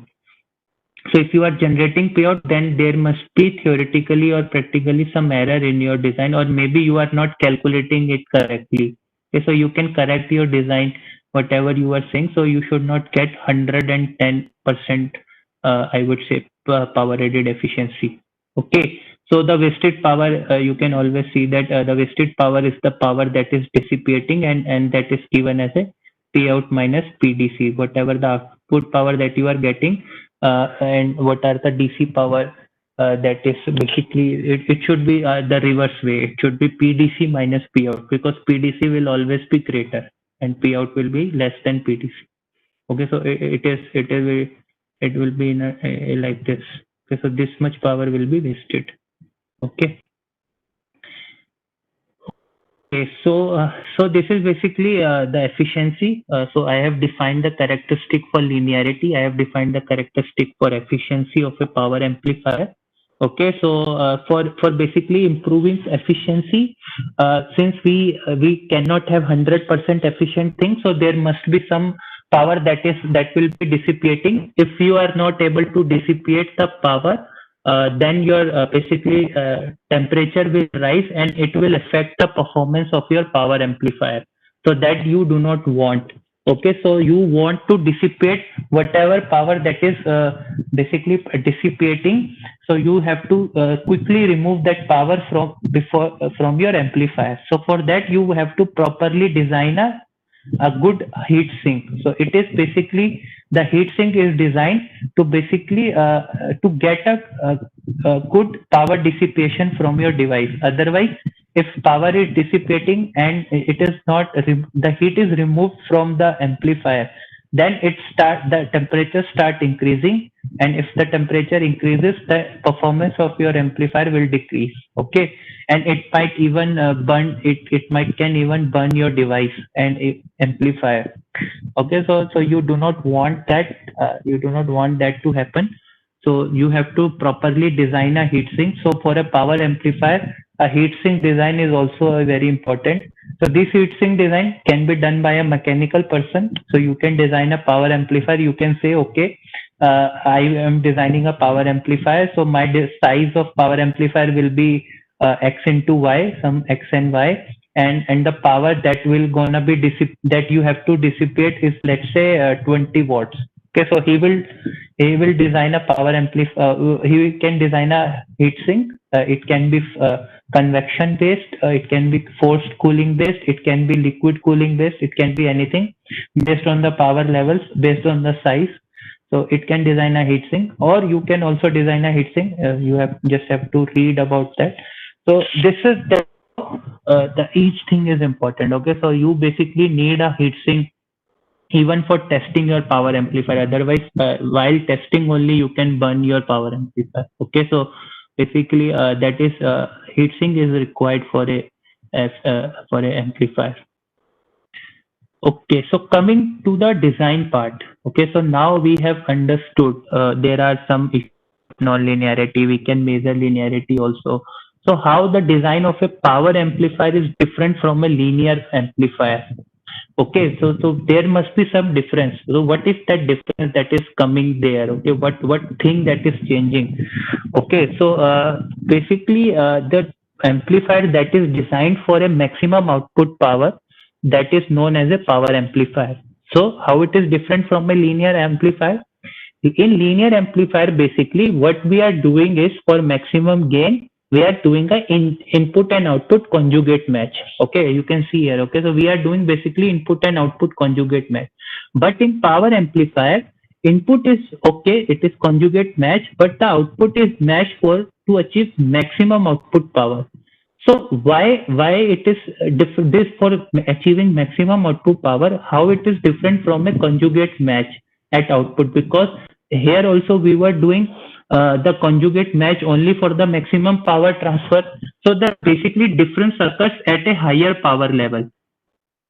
What is happening here is, for a transistor, when you are giving a higher input, okay, the input at a higher level, its characteristic code changes. Okay, so it RC values, basically it's Z out. This value got changed. This value got changed from small signal level of VI. Okay, so these value we do not know what these value at high power level. Okay, so at high input, at high level of V input, we need to know this Z out, for which we can do a conjugate match. Okay, so for that we can do a conjugate match of this Z out star. So basically this Z out.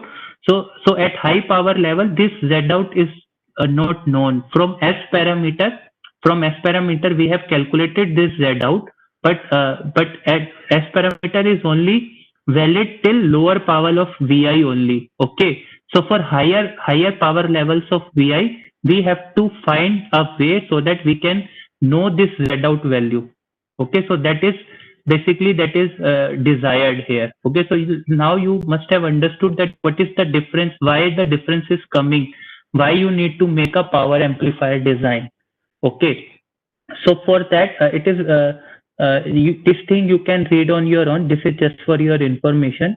Okay, so you can see here typical behavior of PA with the conjugate match and power match. Okay, so you can see here that uh, you can see basically this graph here. You just see that first this solid line. You can see this solid line here, S22 match. Okay, so when we have done a S22 match for a lower power levels, that is for a lower P in, we have a good gain.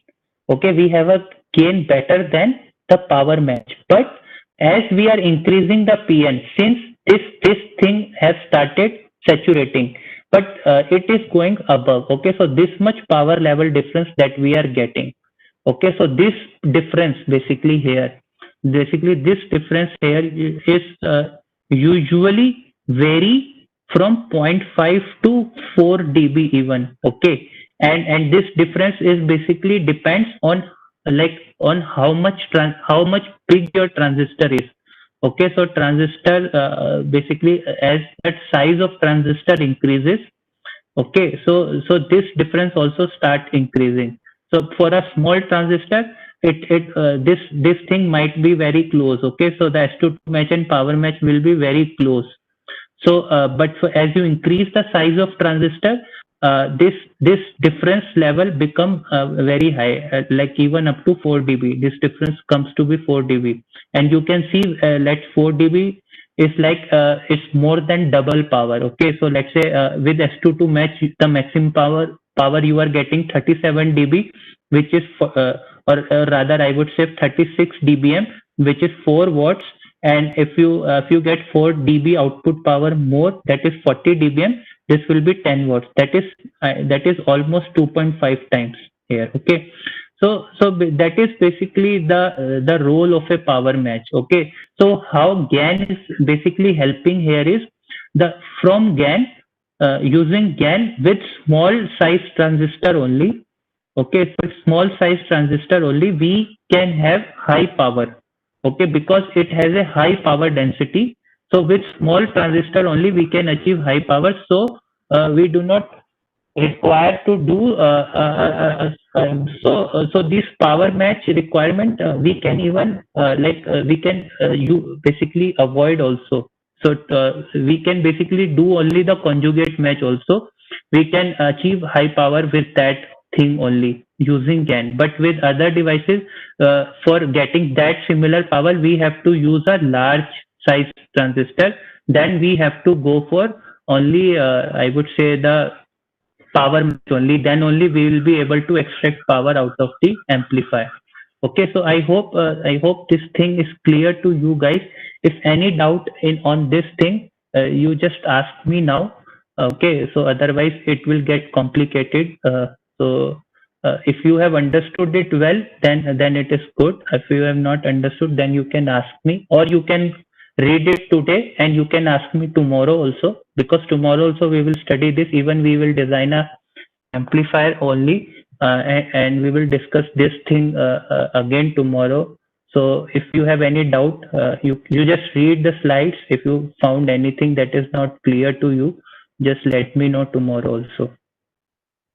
Okay, so previous we do not have a time here. Okay, so we are shortage. So this slide I have just put it for your information. So this we will discuss tomorrow. Okay, so today I just want to cover one thing, so that it is complete. So tomorrow I will discuss this, what will have happen with the termination on PA performance. Okay, so this we will discuss tomorrow. So you just understand what is basically designing a power match here.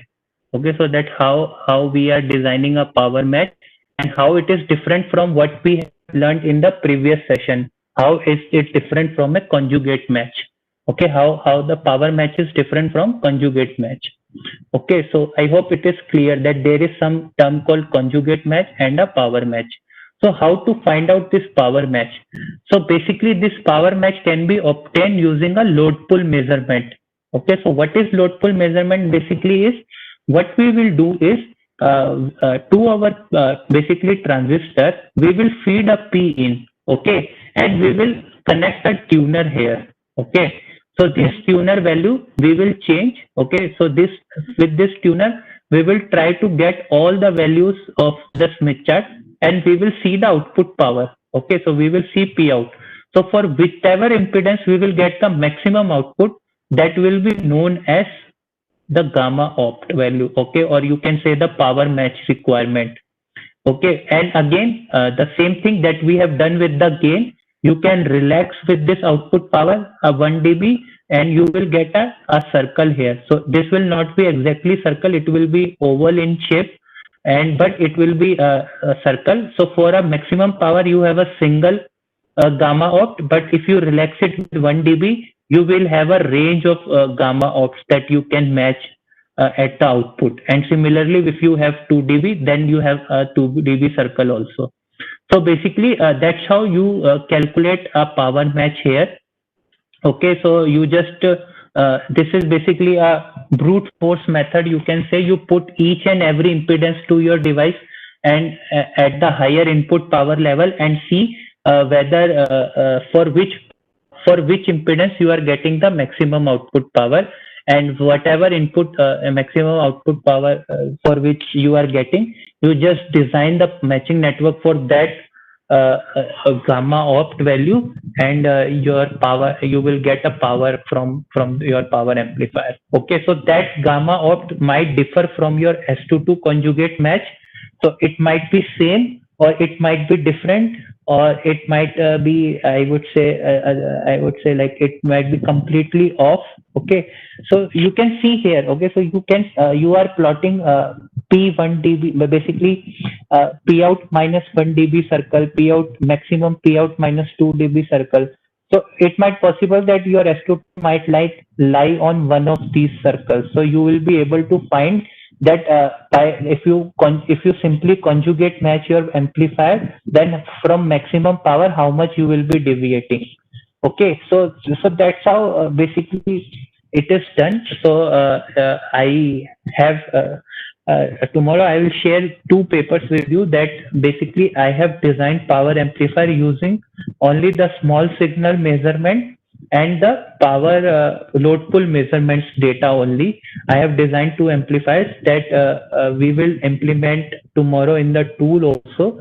Okay, so that how we do it, how we go through the design, what all factors that we have to take into account, what all are the practical aspects, how to design a layout, what all factors that you have to take into consideration while designing layout.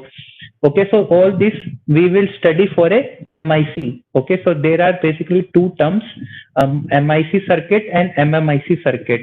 MIC circuit is basically is that you have some layout is there, and you put your components, hybrid components also, SMD component device is also separate from your layout. Okay, that is basically you form, that is known as monolithic integrated circuit. It is basically a hybrid circuit in which you have something as a printed circuit board, and other thing you are as a separate transistor as in the form of package, and some maybe capacitor and inductor is also in the form of package, and you just assemble and you just solder them on your layout, and you get the power amplifier. The other thing is the MMIC, in which you create a PDK, that is basically, let's say, SCL Foundry, of which you have heard on the day one.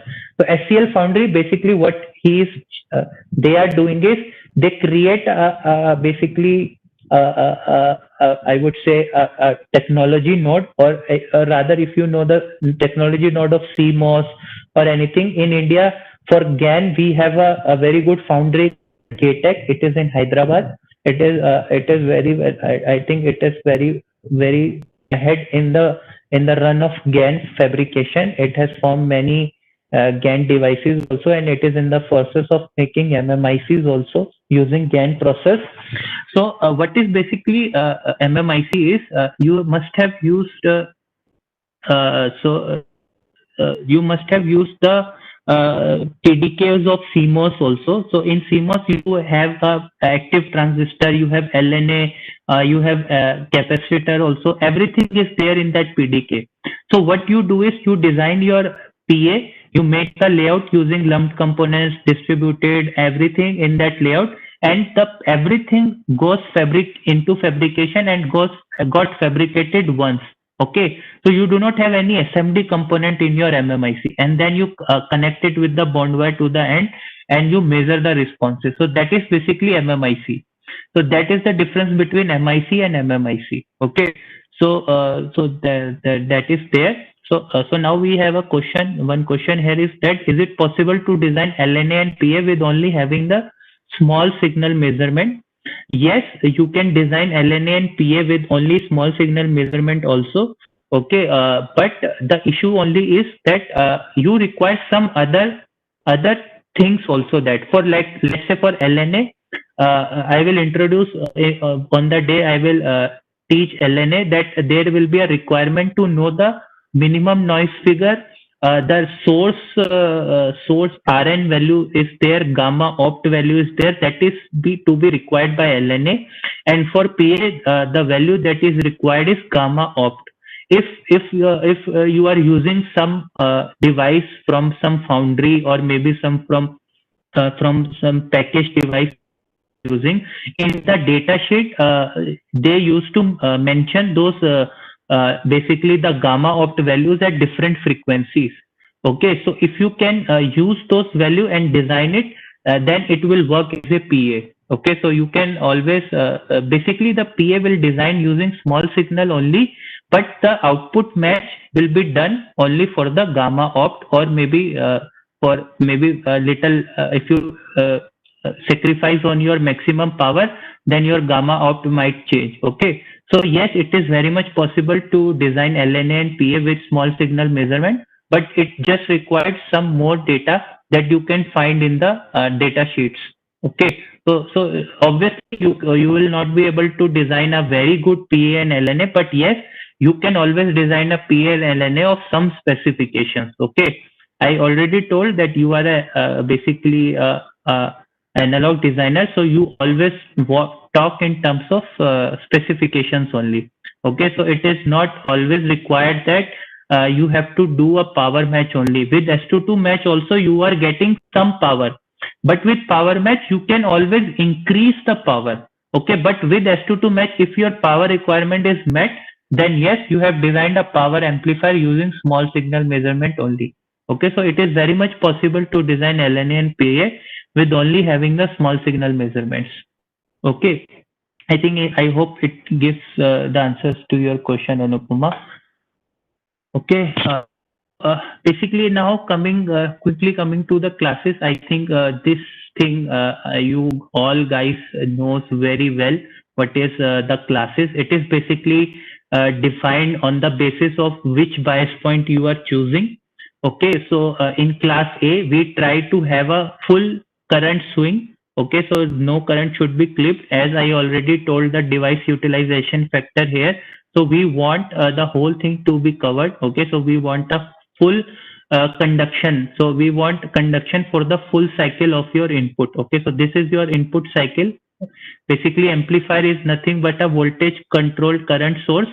So for the full voltage swing that you are giving at the input, you want conduction for the full cycle. You do not want basically do not want non-conduction for any part of your cycle. So basically you bias your transistor, that is the VG or BB, that is you are applying to your transistor, should be such that the current swing that you will get current swing for the full cycle of the input AC that you are providing. Okay, so that is will be known as a class A amplifier. Okay, the second class is basically the class B amplifier. In this class B amplifier, what we are doing here is we are biasing at the pinch off. Okay, so you can see here we have in between the zero and pinch off voltage, so that our we are able to get a full current swing. Okay, so the conduction angle here is 360 degree. Okay, so it is conducting for the full cycle, but here we have biased it to the pinch off. Okay, so here we have biased it here to pinch off. So what it made it is that uh, above pinch off values. Okay, so for the P in that is greater than basically pinch off values, we will be having a conduction. Okay, so for that values we will be having some conductions, but for the other half cycle that is going below the pinch off value, we will not have conduction, and our signal will clip. That is already I told. If you want the current to be below cutoff, it will be clipped because there will be no current below this VP. There will be no current is there, so your signal will clip. Okay, so you can see here that your signal is now clipping, since it is not a full sinusoidal signal that you are reproducing, so it will be having a high non-linearities. Basically, it will generate many harmonics. Okay, in class A, you can see we are having a full sine wave, so it will be a highly linear class. But in class B, we are having only a single half cycle, so it will generate harmonics. Okay, so what other thing we can do is we can bias in between.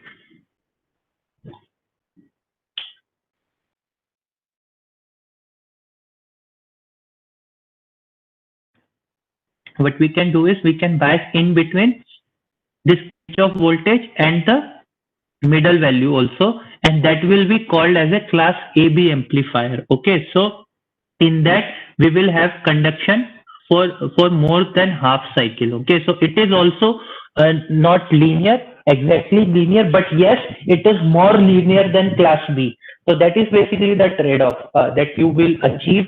So you will obviously in class B your efficiency will be high, in class A your efficiency will be low. But you want something, so you want a linear circuit and efficient also, so you choose class AB. So that is basically the trade-off here. Okay, so you choose a class AB to bias your amplifier so that you can have a good amount of linearity also and a good amount of efficiency also. Okay, so that's how you trade off here between classes. Okay, so coming to the third class, so this is also there, the class C amplifier, in which we bias our basically VG that we have chosen is below pinch off only. Okay, so for that purpose, it will conduct only when your Pin becomes greater. It makes your VG greater than VP. Okay, so this is basically just for your understanding. You always bias resistor with a DC voltage, and then you ride your AC on those DC voltages. Okay, so basically this is what you have biased as a DC. Okay, so this is your VG that you have provided as a DC voltage, and then you have provided your V, that is AC current, AC voltage that you are providing, and as its level is increasing, it will ride on the VG, and as soon as this VG will become greater than VP, then it will start conducting. So you can see here it is not even conducting for the full cycle. So this is basically class C. Again, this will make the power amplifier more efficient, but it will make the linearity very poor for this class of amplifier. Okay, so it will be more efficient, but it will be very like poorly linear. Okay, so very poor linearity will be there. So that is basically the class C amplifier. Okay, so so this is all about Okay, so there are other classes also. So for a communication band, we usually do not go for those classes, that is class D, class E, class F amplifiers. Class D is basically used for the audio amplifiers. Okay, so class D amplifier is usually used for the audio amplifiers. Okay, so and class E and class F amplifiers, some people might use it. Okay, so class E and class F amplifiers also they use it uh, for getting high efficiency, but they always used with some linearization techniques. Okay, so some linearization technique must be used in along with this amplifiers if you want to use this amplifier for communication application. Otherwise, these amplifiers are highly efficient, but they are very poorly linear. Okay, they have very poor linearity. So to improve the linearity, we use a digital linearization technique. So there are many linearization techniques through which you can make your amplifier linear and efficient as well, as they are biased using this class E and class F amplifiers. But also these are so much linear, non-linear, that with this linearization technique also you cannot get achieve that much level of linearity. But yes, if you are able to achieve the linearity so that it is meeting your specification, you can always use this technique also. Okay, so it is all about the specification you are using. It is not that you cannot use this approach. You can always use this approach if it is meeting your specification. But it generally people do not use it. Okay, so this is just a summary that what we have just seen it. Okay, so you can see this at your end. Okay, so it is just what all we have just seen right now. Okay, it is just a summary that class A is a ultra linear amplifier, extremely high power gain, efficiency is very low. This is the theoretical maximum 50% efficiency, but when you design, you will never get in class A, you will never get more than 10% efficiencies. Okay, and for class B, it is non-linear amplifier. It has a lower gain and its efficiency is very high, and basically conduction angle is 180-degree. And class AB basically will be the trade-off of class A and class B. It will be a linear amplifier. It will have a optimum efficiency. It will have a gain also optimum. So basically, this is the most preferred class that usually people used to design. Okay, the class AB amplifier, and class C is basically the extremely non-linear amplifier, and it will have a very low gain also, and it will have basically efficiency will be very high, and the conduction angle will be less than 180-degree. So now coming to the steps. Okay, so just now we have seen the step in the previous session, the steps to design a small signal amplifier. So the steps will be the same only. The only thing that is changing here is that how you are obtaining the output impedance. Okay, so in the previous session, I have in the very first slide of this lecture, I have told that we have to find the value of ZS and ZL, and how we find out that only changes. But to make an amplifier, these are the basic requirements that you have to find: the value of ZS and ZL. So for a power amplifier, the ZL is found through load pull measurement. Okay, so we found a from load pull we found a gamma LP, that is the optimum basically optimum match that is required at the output. We do a optimum match with this. We found the conjugate requirement at the source. Okay, so using bilateral design formula, we can calculate the gamma in, and using gamma in, we can basically design a conjugate source match. Okay, in this way, the basically you will design a power amplifier. So I hope the design steps are basically it will be the same. Only the thing that is changing here is how you are obtaining the output match requirement. So that is only that is changing. Okay, and just make sure that you always check the stability, and there is a large signal stability also, that is an advanced research topic that you can that is like beyond the scope of this workshop. But yes, if you measure the small signal S parameter stability also, that will also work, because I have already told the stability generally arises at all early at the lower frequencies only. Okay, so that part you can easily cater with the small signal also. Okay, until your design becoming complex, so that your large signal will also affect. But generally the small the stability can be catered with the small signal S parameter only. Okay, so just to give you for those who want to do a research in this topic. Okay, so just to introduce some of the known topologies for the communication application is the most widely used is the Doherty power amplifier. What is basically the concept of this amplifier is, in this amplifier we are basically using two amplifiers, a main amplifier and a auxiliary amplifier. So what is happening here is basically what is done is that our main amplifier start compressing. At the point at which our main amplifier start compressing, what we want is we want to basically fill this gap so that it will become linear. So what is done is we put an auxiliary amplifier so that when it start compressing, it start adding power to that main amplifier, and we will get a linear response out of that. Okay, so with this approach, what is happen is, let's say this is efficiency, power added efficiency with P in. Okay, so with it usually go like this. Okay, so it goes like this for a normal, let's say main amplifier, it will go like this. But with this approach, with this thing, what happens is at lower P in also you get the same power added efficiency. Okay, so with the same efficiency also. So at back off, basically you are getting a high efficiency you are getting. So with this topology, what you have achieved is that with the in the linear range of power amplifier, you have enhanced the high efficiency by the means of this auxiliary amplifier.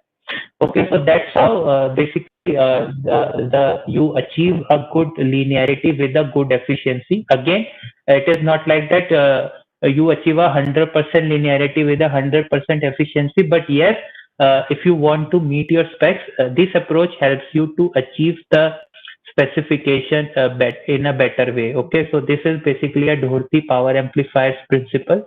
You can always go on the IEEE section and you will find many papers, like many techniques, Doherty amplifier. Even with Doherty amplifier, some have used linearization techniques.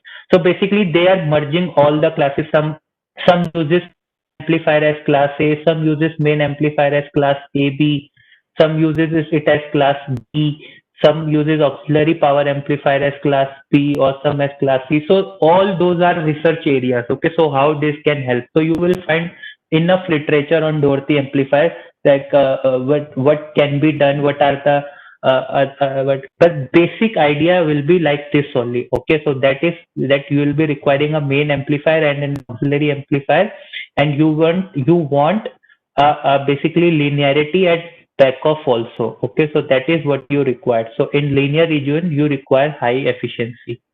So with this approach you will able to achieve that.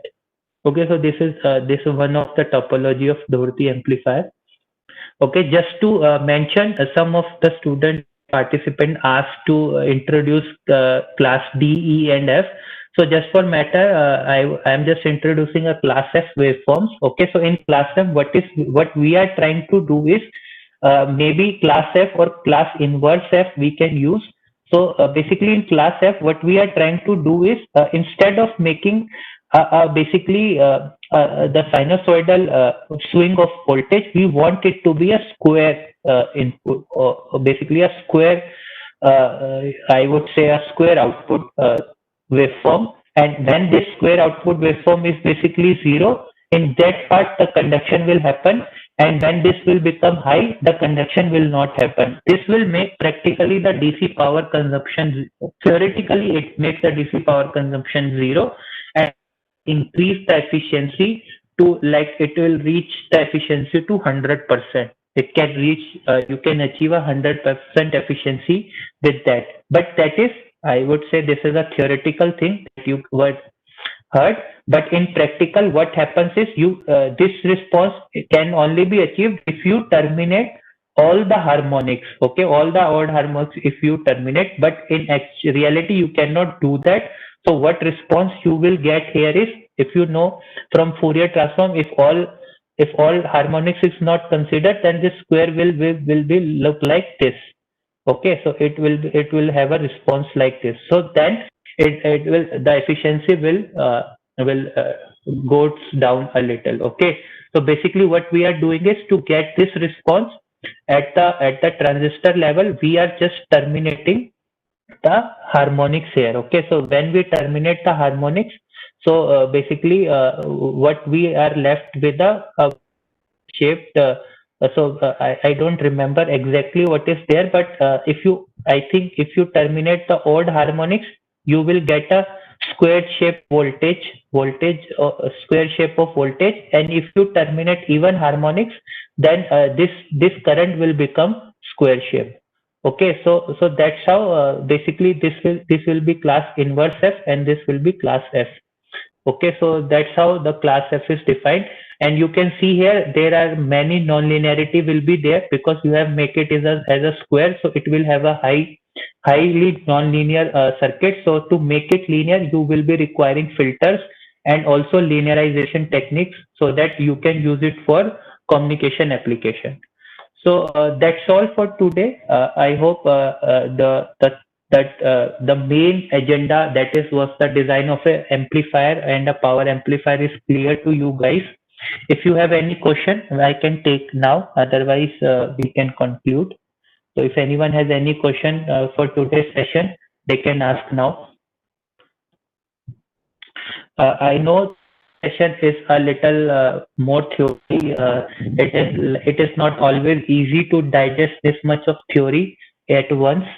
Okay, so don't worry. As far as PA design is concerned, tomorrow we will take a full example, and I will try to basically take you to even to the layout level. Okay, so it will give you a sort of I would say understanding that how a PA can be designed. Okay, so I think time is already over. So if anyone has any doubt, we take it in 5 minutes. Otherwise, we will wrap up the today's session. So if anyone has any doubt, they can ask in Q&A section.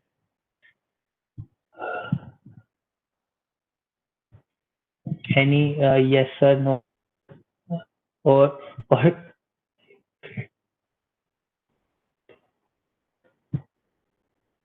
okay. One question is there. U greater one stable are not, sir. I do not understand your question, Ram Babu. Maybe you can elaborate more. You have written U greater one stable are not, sir. So I am not able to understand your question. You can write it like what exactly you want to ask. Okay, mu greater than R, mu greater than one stable, not. Okay, so you are saying that mu greater than 1 is not the criteria for stability. It should be less than 1. That is what you are asking. That is okay. Thank you, Akhilesh.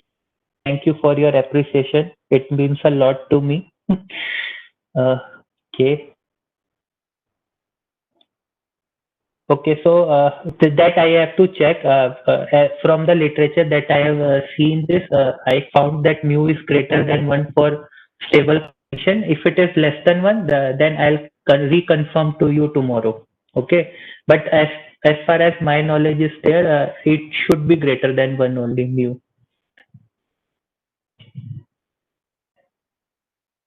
Okay, so any other doubt from anyone, or it is clear to you?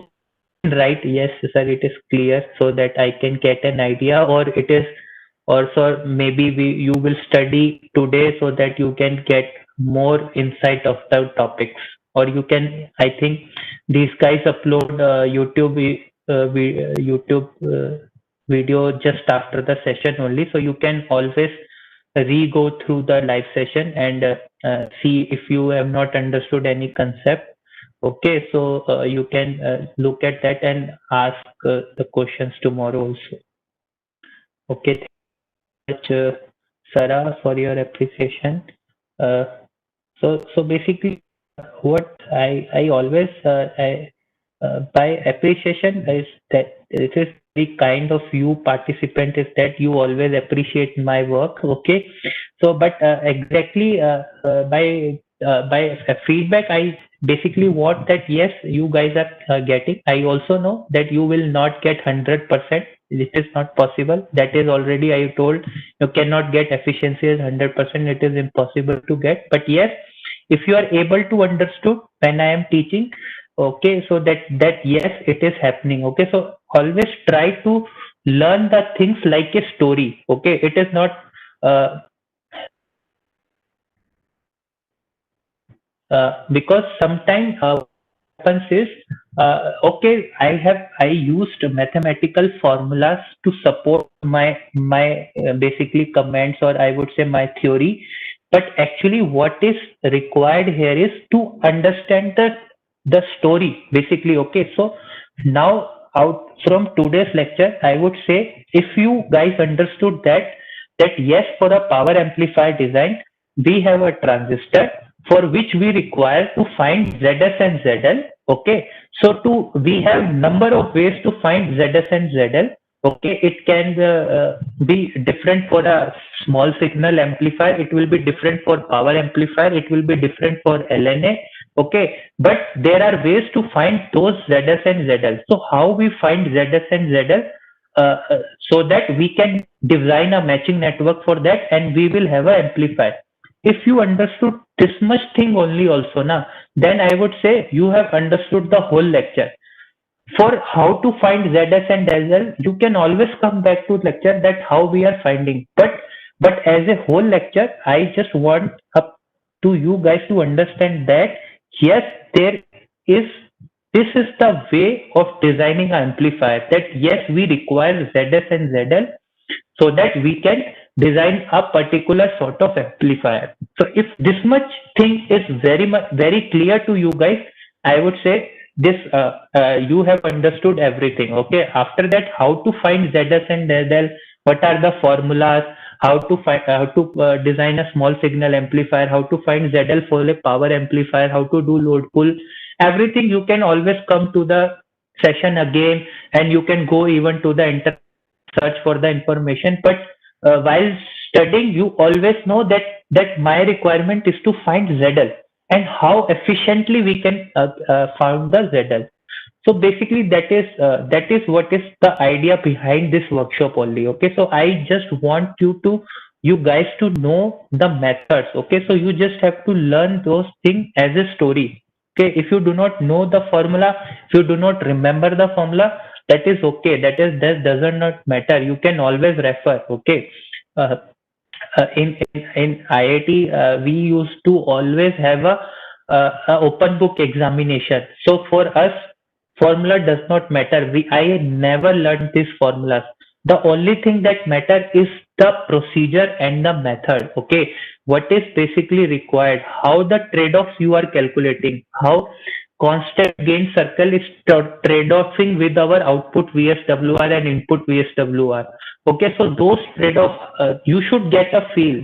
Okay, that yes, if I change this, I have to pay a price of on the other specification. If I want to achieve the other specification, I have to pay price on this specification. So this idea, if you have got now, I would say my objective is completed. Okay, so with this, I would like to hand over. If you do not have any question, I would like to hand over the session uh, to the ESIT Academy, so they can take over from here, and we can conclude for today's session. Thank you, Ashish sir, for such a wonderful session. The participants are really enjoying a lot. So, yeah, there is a change, dear participant, regarding the quiz. Today we are having no quiz. Quiz number 4 will be conducted tomorrow, and quiz number 5 will be conducted on Thursday. The timings and all the related details are already uploaded in the notification as well as the quiz notification link. So I request you all to please click the notification link. All the details are already available. So with this, we will be closing the day 7 session. The YouTube link are always available as a reference material for you. You can go through the content and can revise it. And thank you, Ashish sir, for today's session. So tomorrow again, we will be joining at 10 a.m. Okay. Thanks a lot. Okay. Thank you so much. Thank you.